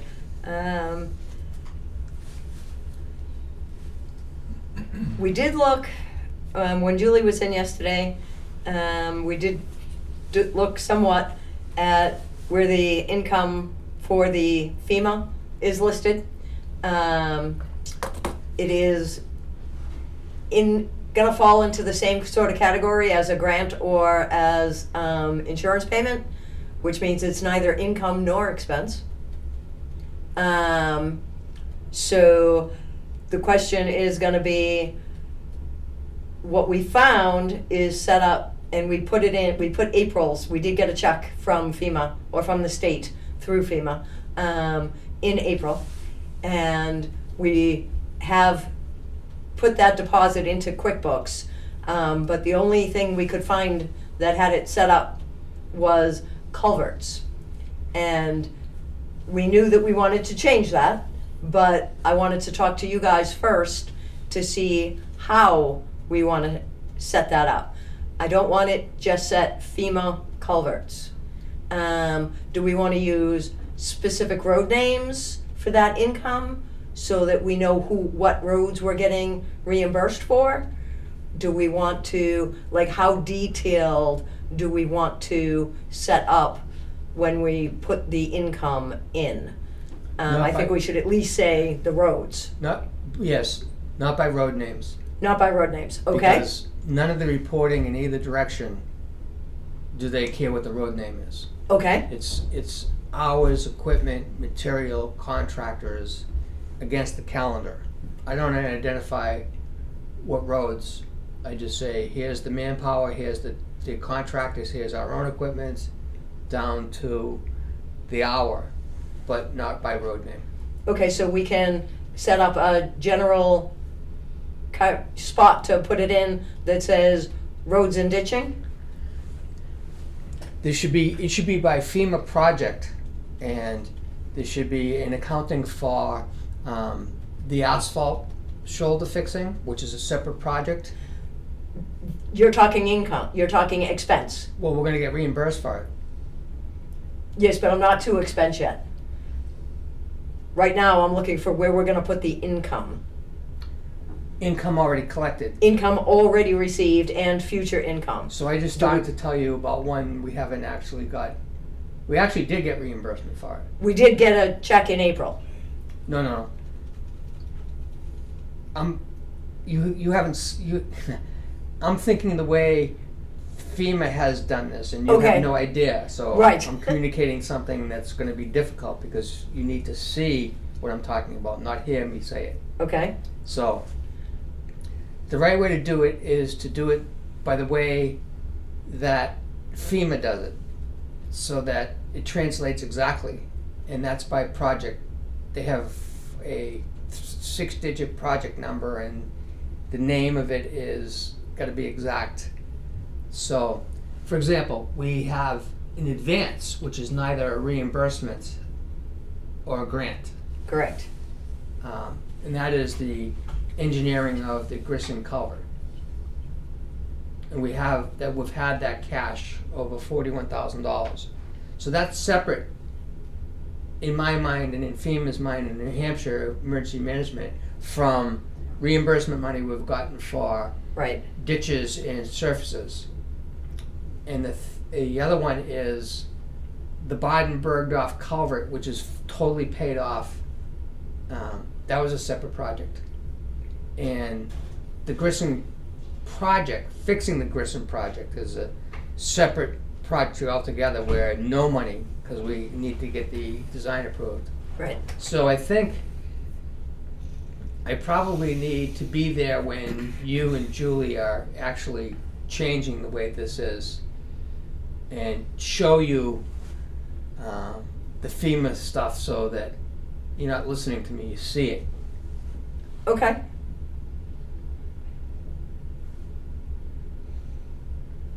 Yeah. The good thing is 'cause- you're gonna set this up so that it's separate from the operating accounts and the water accounts, which is a good thing. Yes. Yes. Yes, it has to be. Yes, and we want to have it, and we definitely, we all know we want to have it specifically listed out. And it was in QuickBooks, it was simply listed as FEMA-culverts. So we put the income in there, and said, and that's when I said, okay, we're gonna have to have a discussion on how we actually want to list this, and if it's FEMA project number, or, you know, how we wanna So you set wouldn't this have up known, for the income. You wouldn't have known by seeing this thing just called culverts that was probably specifically a singly identified project with FEMA, which was they're accounting for the fixing of the Biden culverts and the Grissom, the Bergdorf culvert. Okay, That was its own project number. That has been totally billed to New Hampshire Emergency Management, totally refunded. And if I hear culvert, it's that project, only those culverts. it's quite possible that we didn't get into specifically what was already in there. You wouldn't have It seen just any- said culverts. You and wouldn't we're have seen like, anything in okay. QuickBooks that explained any of this. Right, You would have had to known that how FEMA broke everything up into these separate projects and how they're doing the accounting part. So, so I don't know if you're getting anything out of this conversation to run with, or we need to be in front of QuickBooks. If I Yeah, saw the dollar amount that was in that, right, it would have to match what we've already been reimbursed for. exactly, and make sure. Unless somebody was using it beyond that. Yeah, hopefully not. That's what I need to see. Yeah, and well, we all need to know that, that it wasn't, yeah, you know, that it's I don't- properly listed. I don't wanna drill down too deep into this, but in my mind, I mean, you've got revenues, expenses, and cash balance remaining, okay? So, you know, the revenue is the money we got from FEMA, not including the Grissom, that's not. The expenses, the money going out for the repairs under the FEMA, and every time those expenses go out, whatever the cash balance we had on hand before for FEMA money has gone down. Now, it could go up again if we get more FEMA money, but So you're I'm trying to figure out how to see You're this. trying to match it to your standard accounting. And it doesn't, She started by saying it's neither expenses or revenue, correct. and you're bringing it back down to what you know and love. I know, Right, that's what I know. Stop and- doing that. But it doesn't make sense otherwise. This is the problem with people who know too much about accounting and get involved with New Hampshire municipal Exactly, finance. because it doesn't work like that. Doesn't match it It at all. doesn't match. It's neither income nor expense. But you have a pool of money that was given to us by FEMA. Uh-huh. And now you're drawing upon that pool of money to pay the vendors that are doing the FEMA work on the roads right now. Uh-huh. And every time you do that, that pool of money shrinks. Until such time we get reimbursed again, it'll be replenished to a certain extent. I just want to know how we're going to track that, that's all. Yeah, Right. that's Okay. that's what That's we're what trying to we're get on. at. All right. That's what And we're trying to get I'm at. just going with the fact that Julie, who's got the expertise in QuickBooks, is Nancy's agreeing with her that this is the way they're going to do it. This is a new thing for me, and all I'm doing is matching it up with what I've been up to my neck in for 3 years with the way New Hampshire and FEMA does things. Right. Trying to make, however we do our accounting system, match it as closely as we can to the way their systems work, so that it's obvious as to where the money is going and how it came in. Right.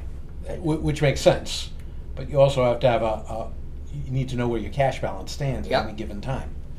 which I'm believing without hearing it is that they're gonna be able to do that once they have this set up the way they're talking about it. Okay, And then you Yeah. can translate it in your own head as to, this is revenue, even though they're not calling it revenue, and this is an expense because it actually is an expense. okay. I'm gonna let you guys handle that, and I'll try and interpret. Once I see it black and white, I'm sure I'll understand it. But right now, it's all sort of like, this is crazy. But like I said, we did come across, and it is set up, it simply just said culverts, and I was like, okay, I don't even know. We've had a few different times where we've gotten money from FEMA already, and it's the only thing we've found in QuickBooks just says culverts. Was there a dollar amount with that when you took? It was a category. You didn't see a dollar amount in that? We're gonna have to Because I seem to look think- into it, and we didn't. Because the old Why spread, didn't those that project was wrapped up 2 years ago, and I believe the number was $9,300. It was the smallest of the projects Mhm. because it was only 3 culverts. Big one at Barden and 2 24s on. Big one on Bergdorf and 2 24s. That was it. Mhm. And that's been done. So next time we're there, we're all in there. We can go in and see what dollar amount is in that. Yes, yes, and see whether or not. I'll be able to help with that. Because I didn't want to get into it and try to change names or clarify what actually is in there, because I said, I don't have the info yet. I don't know how we want to set this up, so that's why I'm bringing this up right here. yeah. So all right. that, I said to Julie yesterday, you're trying to understand the wiring diagram as it exists now before you change anything. Right. So, okay. right, Makes and like I sense. said, this was something that we came across, and so we just took the April payment and just put it into that same category that already exists, knowing that we're gonna have to fix and clarify those incomes, Okay. you know? And then when we get to expenses that they get paid out of FEMA money, we'll also have to set that up, as far as how we want to list that. Is it gonna be simply just money that we expend out of the FEMA, or do we also want to, some of it we want to definitely list as the project, because we're still working on potential more reimbursements. So we're gonna want some guidance on how some of that's gonna work, and there's nothing set up that we saw with the quick look we did yesterday, that seems like any expenses all of last year, or certainly nothing like this year, that has been assigned to the FEMA income. So, but we did Bergdorf last year, and that was a FEMA project for some potential additional income, or already paid, I'm not sure. Bergdorf was paid. Okay, The contractor was paid. yeah, I know we paid the contractor, So but we did that out of, right now, that's still listed as budget money from last year, operating account. operating account, And we can prove that by tracing that invoice back into QuickBooks absolutely, to see what chart of accounts you put it against. right. So you want to know, are we going to continue to mix whether we pay it out of the operating budget or reimbursement money? Yeah, for the QuickBooks side, If you we're remember, gonna wanna know. we reduced the operating budget line for gravel Yes, because we had plans of spending so much out of the reimbursement money, exactly. which we're going to parlay back into another 75% reimbursement if we get it done by August 31st, Right, or the state extends it. right, so that's where, some guidance as far as how we want this specifically list out, so that we all know what's going on with income, and when we get to them, expenses, for this pool of money that is available to the district. Okay, so if I understand this correctly, the Bergdorf project that was done in 2025, whatever that cost, Ditching. was charged to the operations budget, and theoretically, the money came from our tax revenue. It was not drawn from the FEMA pool of money. Correct, we paid for it out of our budget, out of the 2025 budget. And that was my whole discussion yesterday, it shouldn't be that way. If it's a FEMA project, it shouldn't be coming out of our tax revenue. Since 2023, we have filed for reimbursement, and it was all out of the operating budget, the Correct. tax money, all of it. All of it. All the reimbursement money we got, 75%, it's only 75% of what was spent out of the operating budget. We've been doing this since 2023. Right, but now that we started receiving reimbursements, that was a pool of money you wanted to reinvest in the roads. And This then- year for the first time. Right. And what Nancy is saying is it going to be 100% out of the reimbursement pool of money we've already gotten? And I'm saying not necessarily. We may still be doing things out of the operating budget. Mm-hmm. But as much as we can, I would say today, we'll be using reimbursement money to pay things this year. And, Right, because and just- reimburse again. Intuitively, it's telling me the amount of money we plan on spending on FEMA road work this year, if we were to charge it to the operating budget, we're gonna blow past our entire budget. We're not going to do that. Yeah, Because that's the not gonna money's got, happen. because the money to pay for that work is coming out of the pool of FEMA money, not from tax revenue. Yes. Here's an example. We contracted to have the asphalt work done, which began 2 weeks ago, and they're coming back next week to supposedly finish it. Right? That was a quote of over $30,000. I think it was like $33,000. We made a deposit. We locked down the dates for them to do it in June by giving them $9,000. That was out of the operating budget. Mm-hmm. So that project is underway this year, but it's already got $9,000 of it paid for out of the operating budget last year, 2025. We will get the invoice to pay the balance of the $30,000, and we decided that gravel will come out of the FEMA money reimbursed. We'll decide whether we're going to use the operating budget to contribute to what we owe the paving company, or how much we do it out of FEMA. Mm-hmm. That's why I say we have the flexibility of deciding. Okay. Now, they're fixing asphalt that's not specified by FEMA out of the operating budget. And could be that we could even decide to reimburse the operating budget for the $9,000 last year, but that would be a mess. That would be a mess. So we're not gonna do that. No. That's why I said it's gonna be a mixture, All right. with the emphasis mostly coming out of the cash that we've already gotten as reimbursement money, Okay. All right. just so that we're all on the same page. So, And I think you should be there when we're in front of QuickBooks. yes, I wanna. But I you wanna can't see this in talk. black But you and can't white. talk. Because you're gonna try to defend standing and counting. And Right, and it doesn't, yeah, it's gonna be a learning session. we'll ask you to go home. Okay. Bring Mr. Gap with me. All right. Can I make a comment? This may be a total nonsensical idea, but where the FEMA projects are, they don't fit, obviously, a regular budgeting system. We had to set up the water system as a separate set of books by law, and you reimburse as needed back and forth. Could a third set of books be set up for FEMA? No, Why not? because it's a reimbursement of expenses we've already incurred from a federal and state grant. Look at it this way. They have to do it within the operating company. We have an operating company in QuickBooks. We have a separate operating company in water. It doesn't Right. fit into water.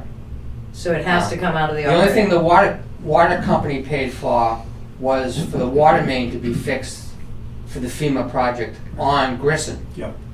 That's the only thing the water company paid for. So within the operating company, they are establishing a separate accounting system just for the FEMA. So you don't need a separate company. It's not required by law. The two companies we have are required by law in QuickBooks. but we're setting it up so that it is a separate an accounting system within the operating budget. And that's why she's saying that they decided that it's neither revenue or expense. You know, that's what made me wonder if a third company could work and then you just reimburse or transfer the funds. I think the auditors would want to see it part of the operating company. They would, Okay. because they're. Particularly when we just talked about mixing Mixing it. how we're doing this. It's been mixing it since we started Yeah. fixing the Right. storm project. And the other complication is it's only a partial reimbursement. It doesn't match Correct. totally to the expenses, which further complicates it. Correct. And the chart of accounts and what we can expend, et cetera, is all listed by the Department of Revenue. And grants and the ability to expend them is in that chart of accounts. Oh, okay. So that's where we need to tighten up, and that's where I found the thing that just says culverts. And I said, okay, well, we know there's a couple of deposits in there.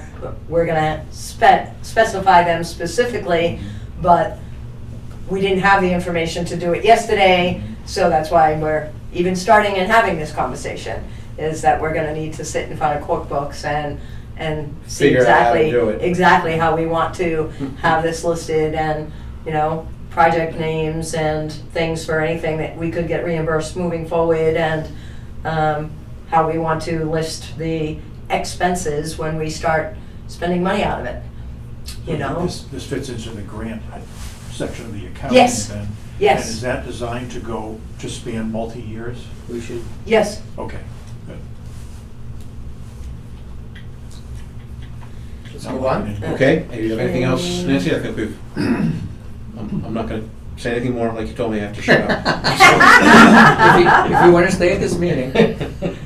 okay, and the other one thing, Ian didn't mention it, but did send in through Department of Environmental Services the first quarter water usage, and promptly got a call a couple hours later from Ian saying that he had gotten a call from DES asking why we duplicated the reporting and why ours was different.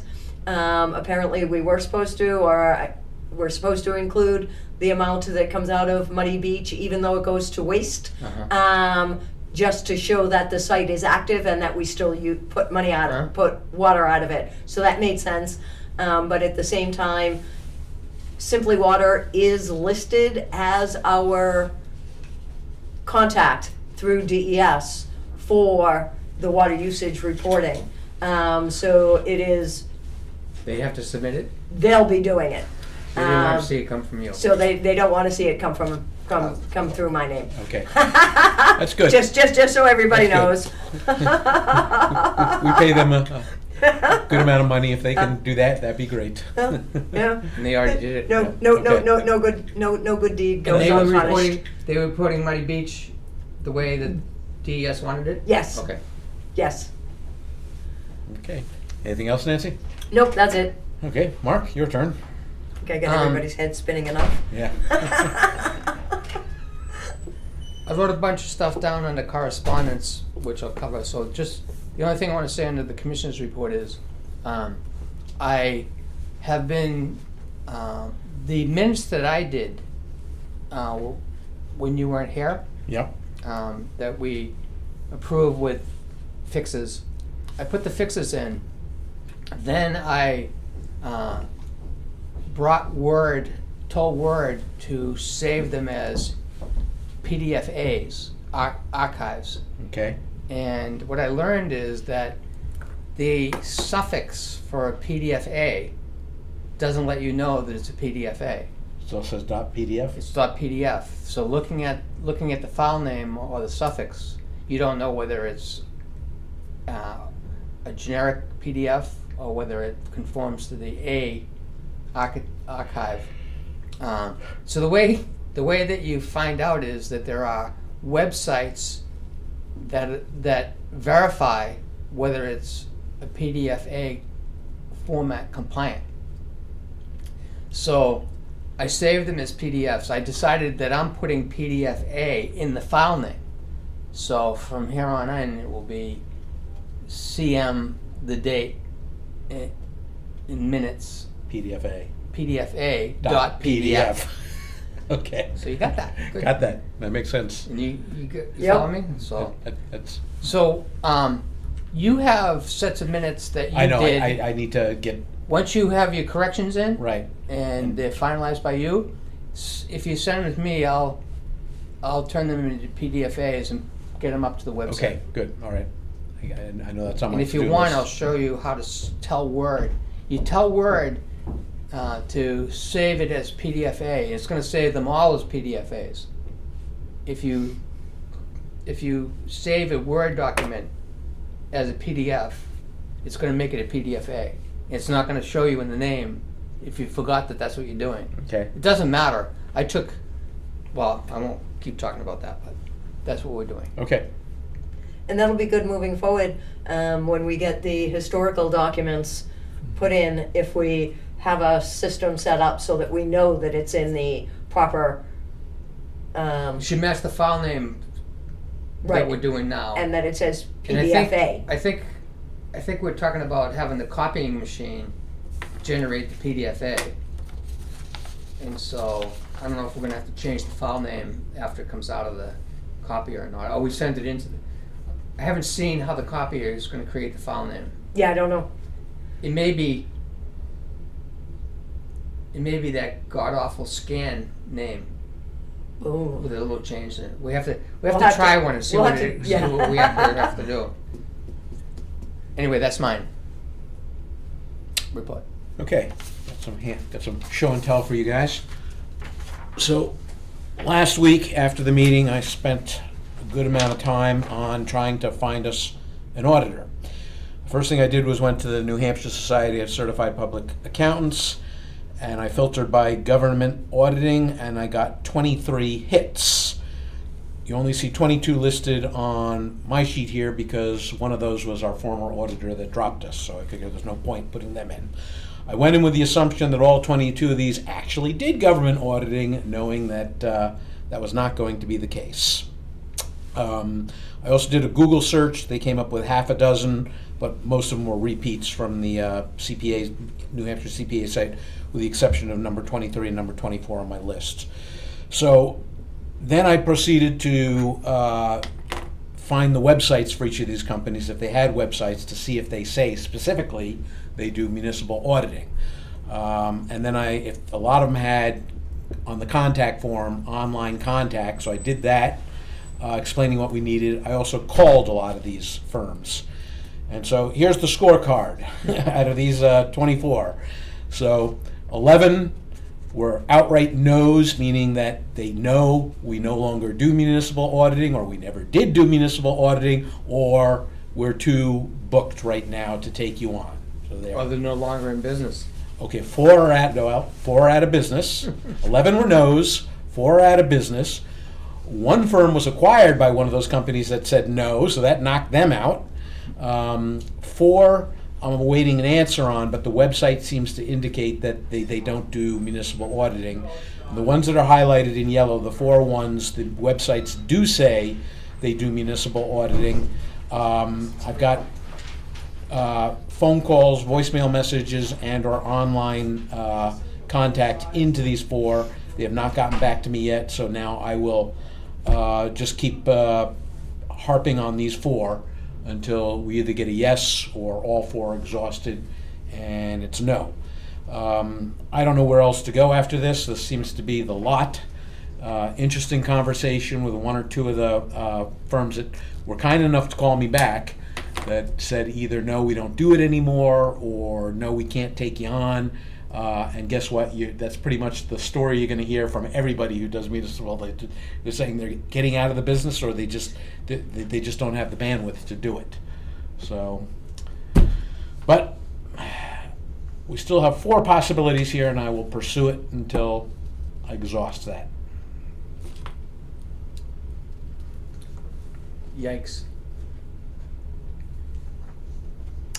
That's all I have to report on. We're down to the final four. Yeah. So, this may be what New Hampshire Municipal Association wants us to tell the New Hampshire Attorney General. Yeah. This is what the market looks like. Right. That requires us by law to hire somebody who doesn't exist. Right. And if we know people who are connected in the accounting industry or business, maybe we could, because there's a possibility there's some companies out there I did not uncover, but certainly all the ones from the NHCPA, SCPA site and a Google search. There may be others I don't know about, but I don't think so. I would doubt, and there might be other accounting firms that you didn't discover, but I would doubt you would have missed any that do municipal accounting. So we don't even which know. is its own. Yeah.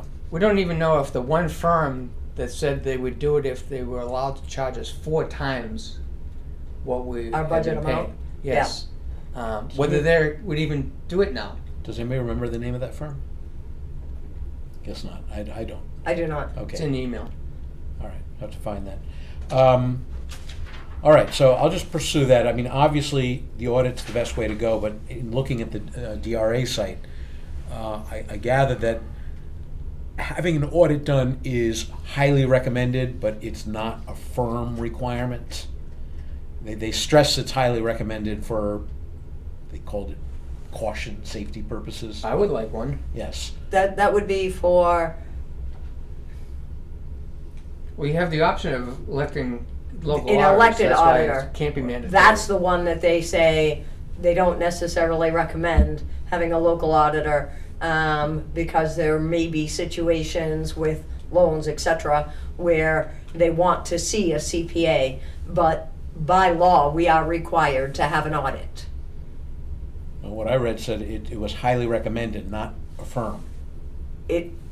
There's a state law that requires an audit. All right, I'll go And back it's and been in research that. place for a That's- number of years. That's not what I read, but okay, well, it doesn't really matter, because there was one firm who actually contacted me yesterday and say, we assist municipalities in a financial advisory services, we just don't do audits, but we handle all those MS forms, and it sounded like they could do assurance on things like if you got loans and stuff like that, but then at the end, after explaining all this and getting my hopes up, kind of, they said, but we can't take you on right now, we're too busy. So, even that one went out the window after they explained, That's where you because go. clearly they're doing municipal work, it's just not to the audit level.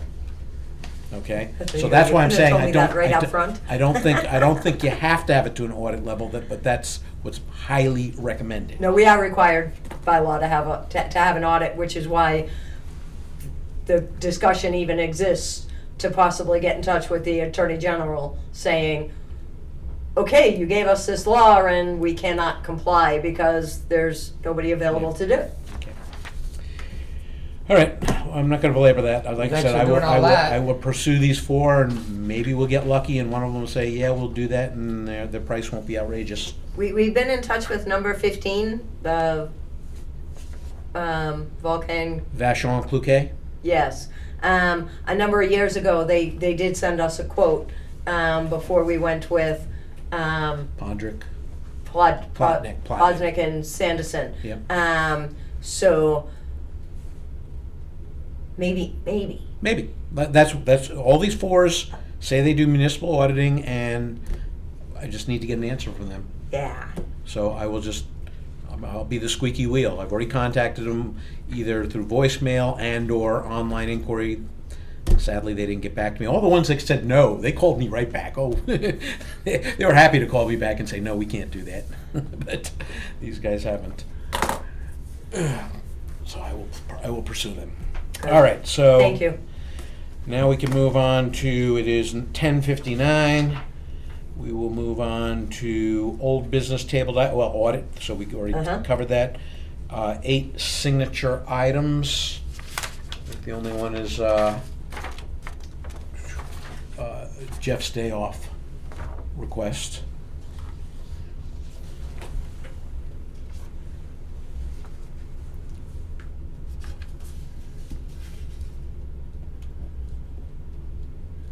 I guess she approves it. Yeah, so Jeff will be taking a It's just one day. one day. Yep, next week. Next week. Motion second, I vote yes, and you've signed it already too, so Okay. there we go.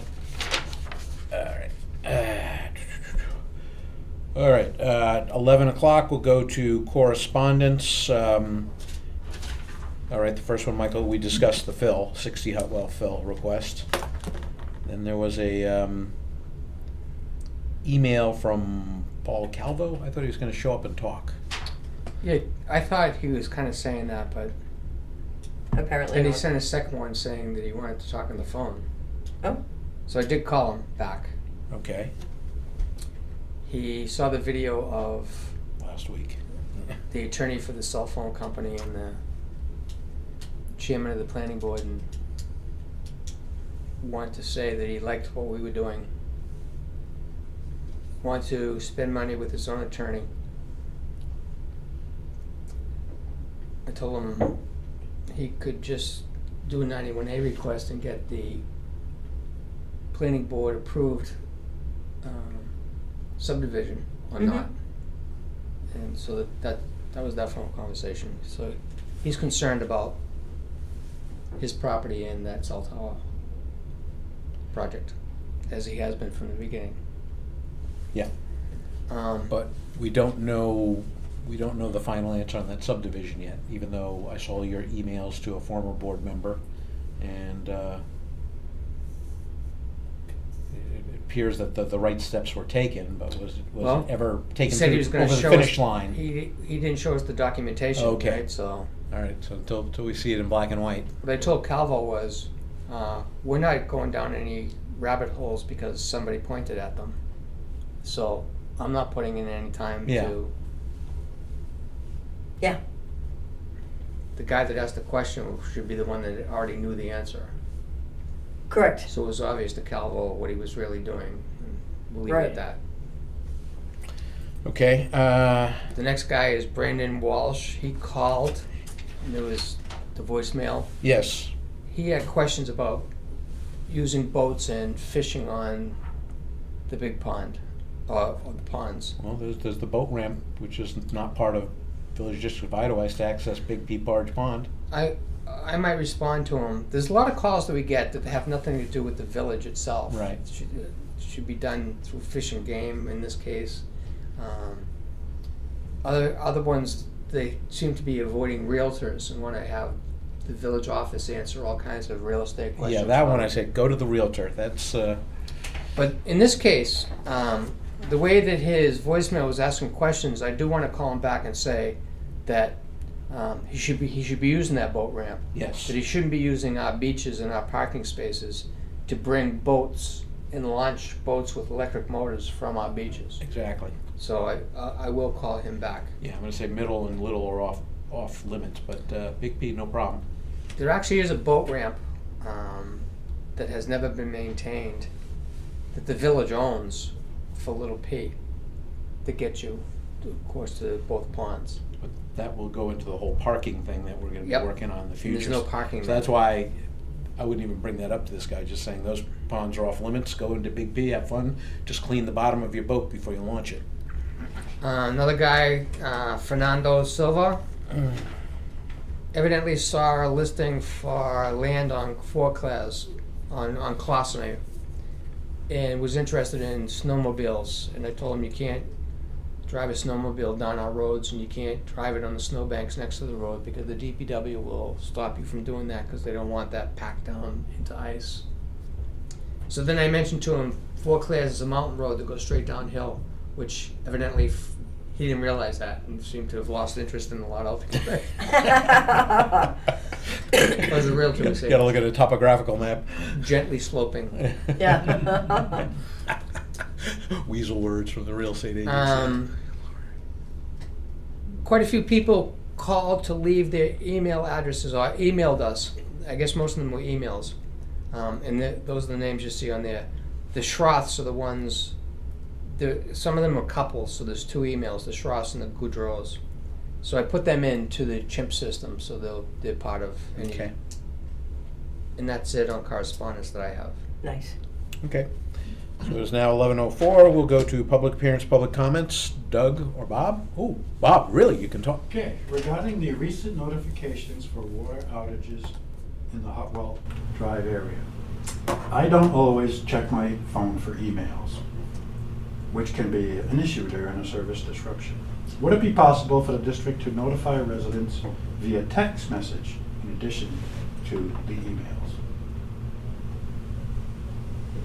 Via text message. I mean, everybody checks their everybody checks their text message, but emails, I don't have them. I don't get notified every time I get an email, so.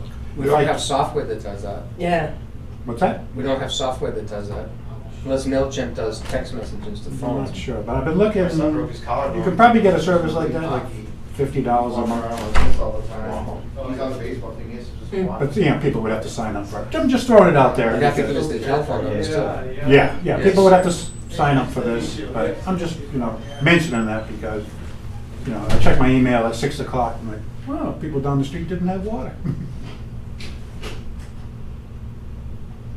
And maybe Nancy should get a gavel to stop when every time water makes a problem, makes them feel bad. Save her voice. That's all I have today.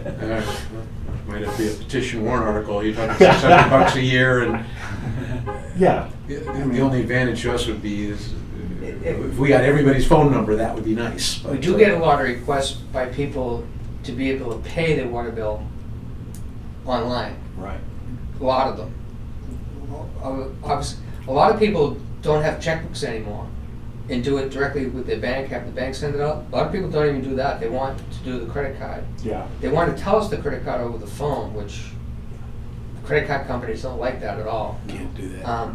So I did find a company that that I didn't recognize the name of it at all, that will do it as a service for the village and charge the person who elects to pay their water bill by card, and that's 3% of the bill. So I imagine what this does is we sign up with them, and I imagine it works like PayPal, but they just do it with the credit cards. And the EPOA uses something called Cheddar. Cheddar up. I don't know whether it's similar to it. But 3% would be like $15 on a $525 water bill. I didn't bring it up this week. What's that? You want to know how much? No. Oh. Whether we should, I would want to pursue that first because we have a lot of people asking for that. Okay. We can call you directly if there's an email going out. That sounds good, okay. We'll start a list. That problem's solved. Yeah. Well, yeah, I think that seriously has to be looked at for next year because we saw how problematic processing all the payments were. And probably still, And The here's the majority of them are still gonna come by check, yeah. so. Here's the rationale is the laggards, of which in American society there are a high percentage of any group of Mhm. laggards. We get a lot of people in the last 5 days realizing they're not gonna get their check in on time, and there's a $50 penalty for not paying by May 1st. A lot of them, a surprising number of them, paid $35.90 to stick the check in a USPS overnight delivery to save $15 out of less than $15. So for them to be able to use the credit card and pay $15 to save them the $50 fine is a no-brainer for them. That $15 isn't even Yeah, all but they you- have to do is make the payment when they get the invoice, and they don't have to worry about it, but they want to hold that money for 30 days Yeah. and then run the risk of losing 50 over the gamble they were doing. I was gonna say, it still puts another vendor or another potential bad spot towards the operation, towards the water account for whoever we set up for. Somebody's going to have access to the, Another way to Accounts. get ripped off for the And- cash in an online account. exactly. And Yes, there's yes, reasons so. we've moved away from that. You could set up another account, I've done that with my business, just for funds to come in, separate from the regular account so they can't access it. again, we're required to keep certain accounts, and the water assessment is one of them. I think what I would do if we want, I think we're all in favor of finding a good solution if there is one. And I think that we could contact other water municipalities and see how they're handle doing it. And if they expose themselves to ACH transfers, then we really don't want to do that. Right. Yeah, So we've been burned. if I have time, I'll look at seeing how far I can get that, and I'll try to remember to call Bob after if we have a. For the next outage. Send him a text message, read your email. Well, the last time it happened at the car review, I called Adam, and he's like, how did you get my number? Adam. Adam Lesser? Lesser, When he was a Yeah, commissioner. commissioner. Yeah. Lizer. Oh, ancient history. All right. Okay. I think we can move on at 11:10 to. Doug, did you have anything else you wanted to say? Just real quickly, I forgot to mention last week, we finished the Valley cleanup day. We only had 4 people working on it, but we did get a trailer full out of the areas that we did. So there's a lot, car tire, I mean, it's just amazing the stuff that gets chucked in the woods here. A lot of stuff. Thank you, Mark, for doing your area. I thought somebody had already done it by the lack of material I found. Really? I found 2 cans and a flower pot. Wow. That's it. We did the paved Eidelweiss area, it was a lot, that's where the tire was. And Willie actually did out around the entrance on 113, he said there was, got a whole cartload of stuff there, a lot of stuff on 113. So, and we're doing Geneva this afternoon, don't know if we'll get through Eidelweiss raft or not, but we'll get them in next week. Thanks. Yeah, thank you for that. I know in the past I've found somebody's personal drinking spot with a half a year's worth of beer cans. I remember that. But- Imported it, if I remember right. What's It was that? expensive. Yeah, some of them were not cheap beers. So anyway, hopefully I'll be around next year to. I always enjoyed doing that, but this year obviously I wasn't around for that. Okay, so now it's 11:12. Any non-agenda items? If not, then I think we're going to recess from this meeting and reconvene on Thursday at what time did we agree? 11. Thursday at 11 at the office, or DPW. The office probably. Office, okay. 11 a.m. reconvene. All right, so I'm going to make a motion that we recess this meeting and reconvene on Thursday at 11 at the office. Second. Aye. All in favor? Aye. 3-0.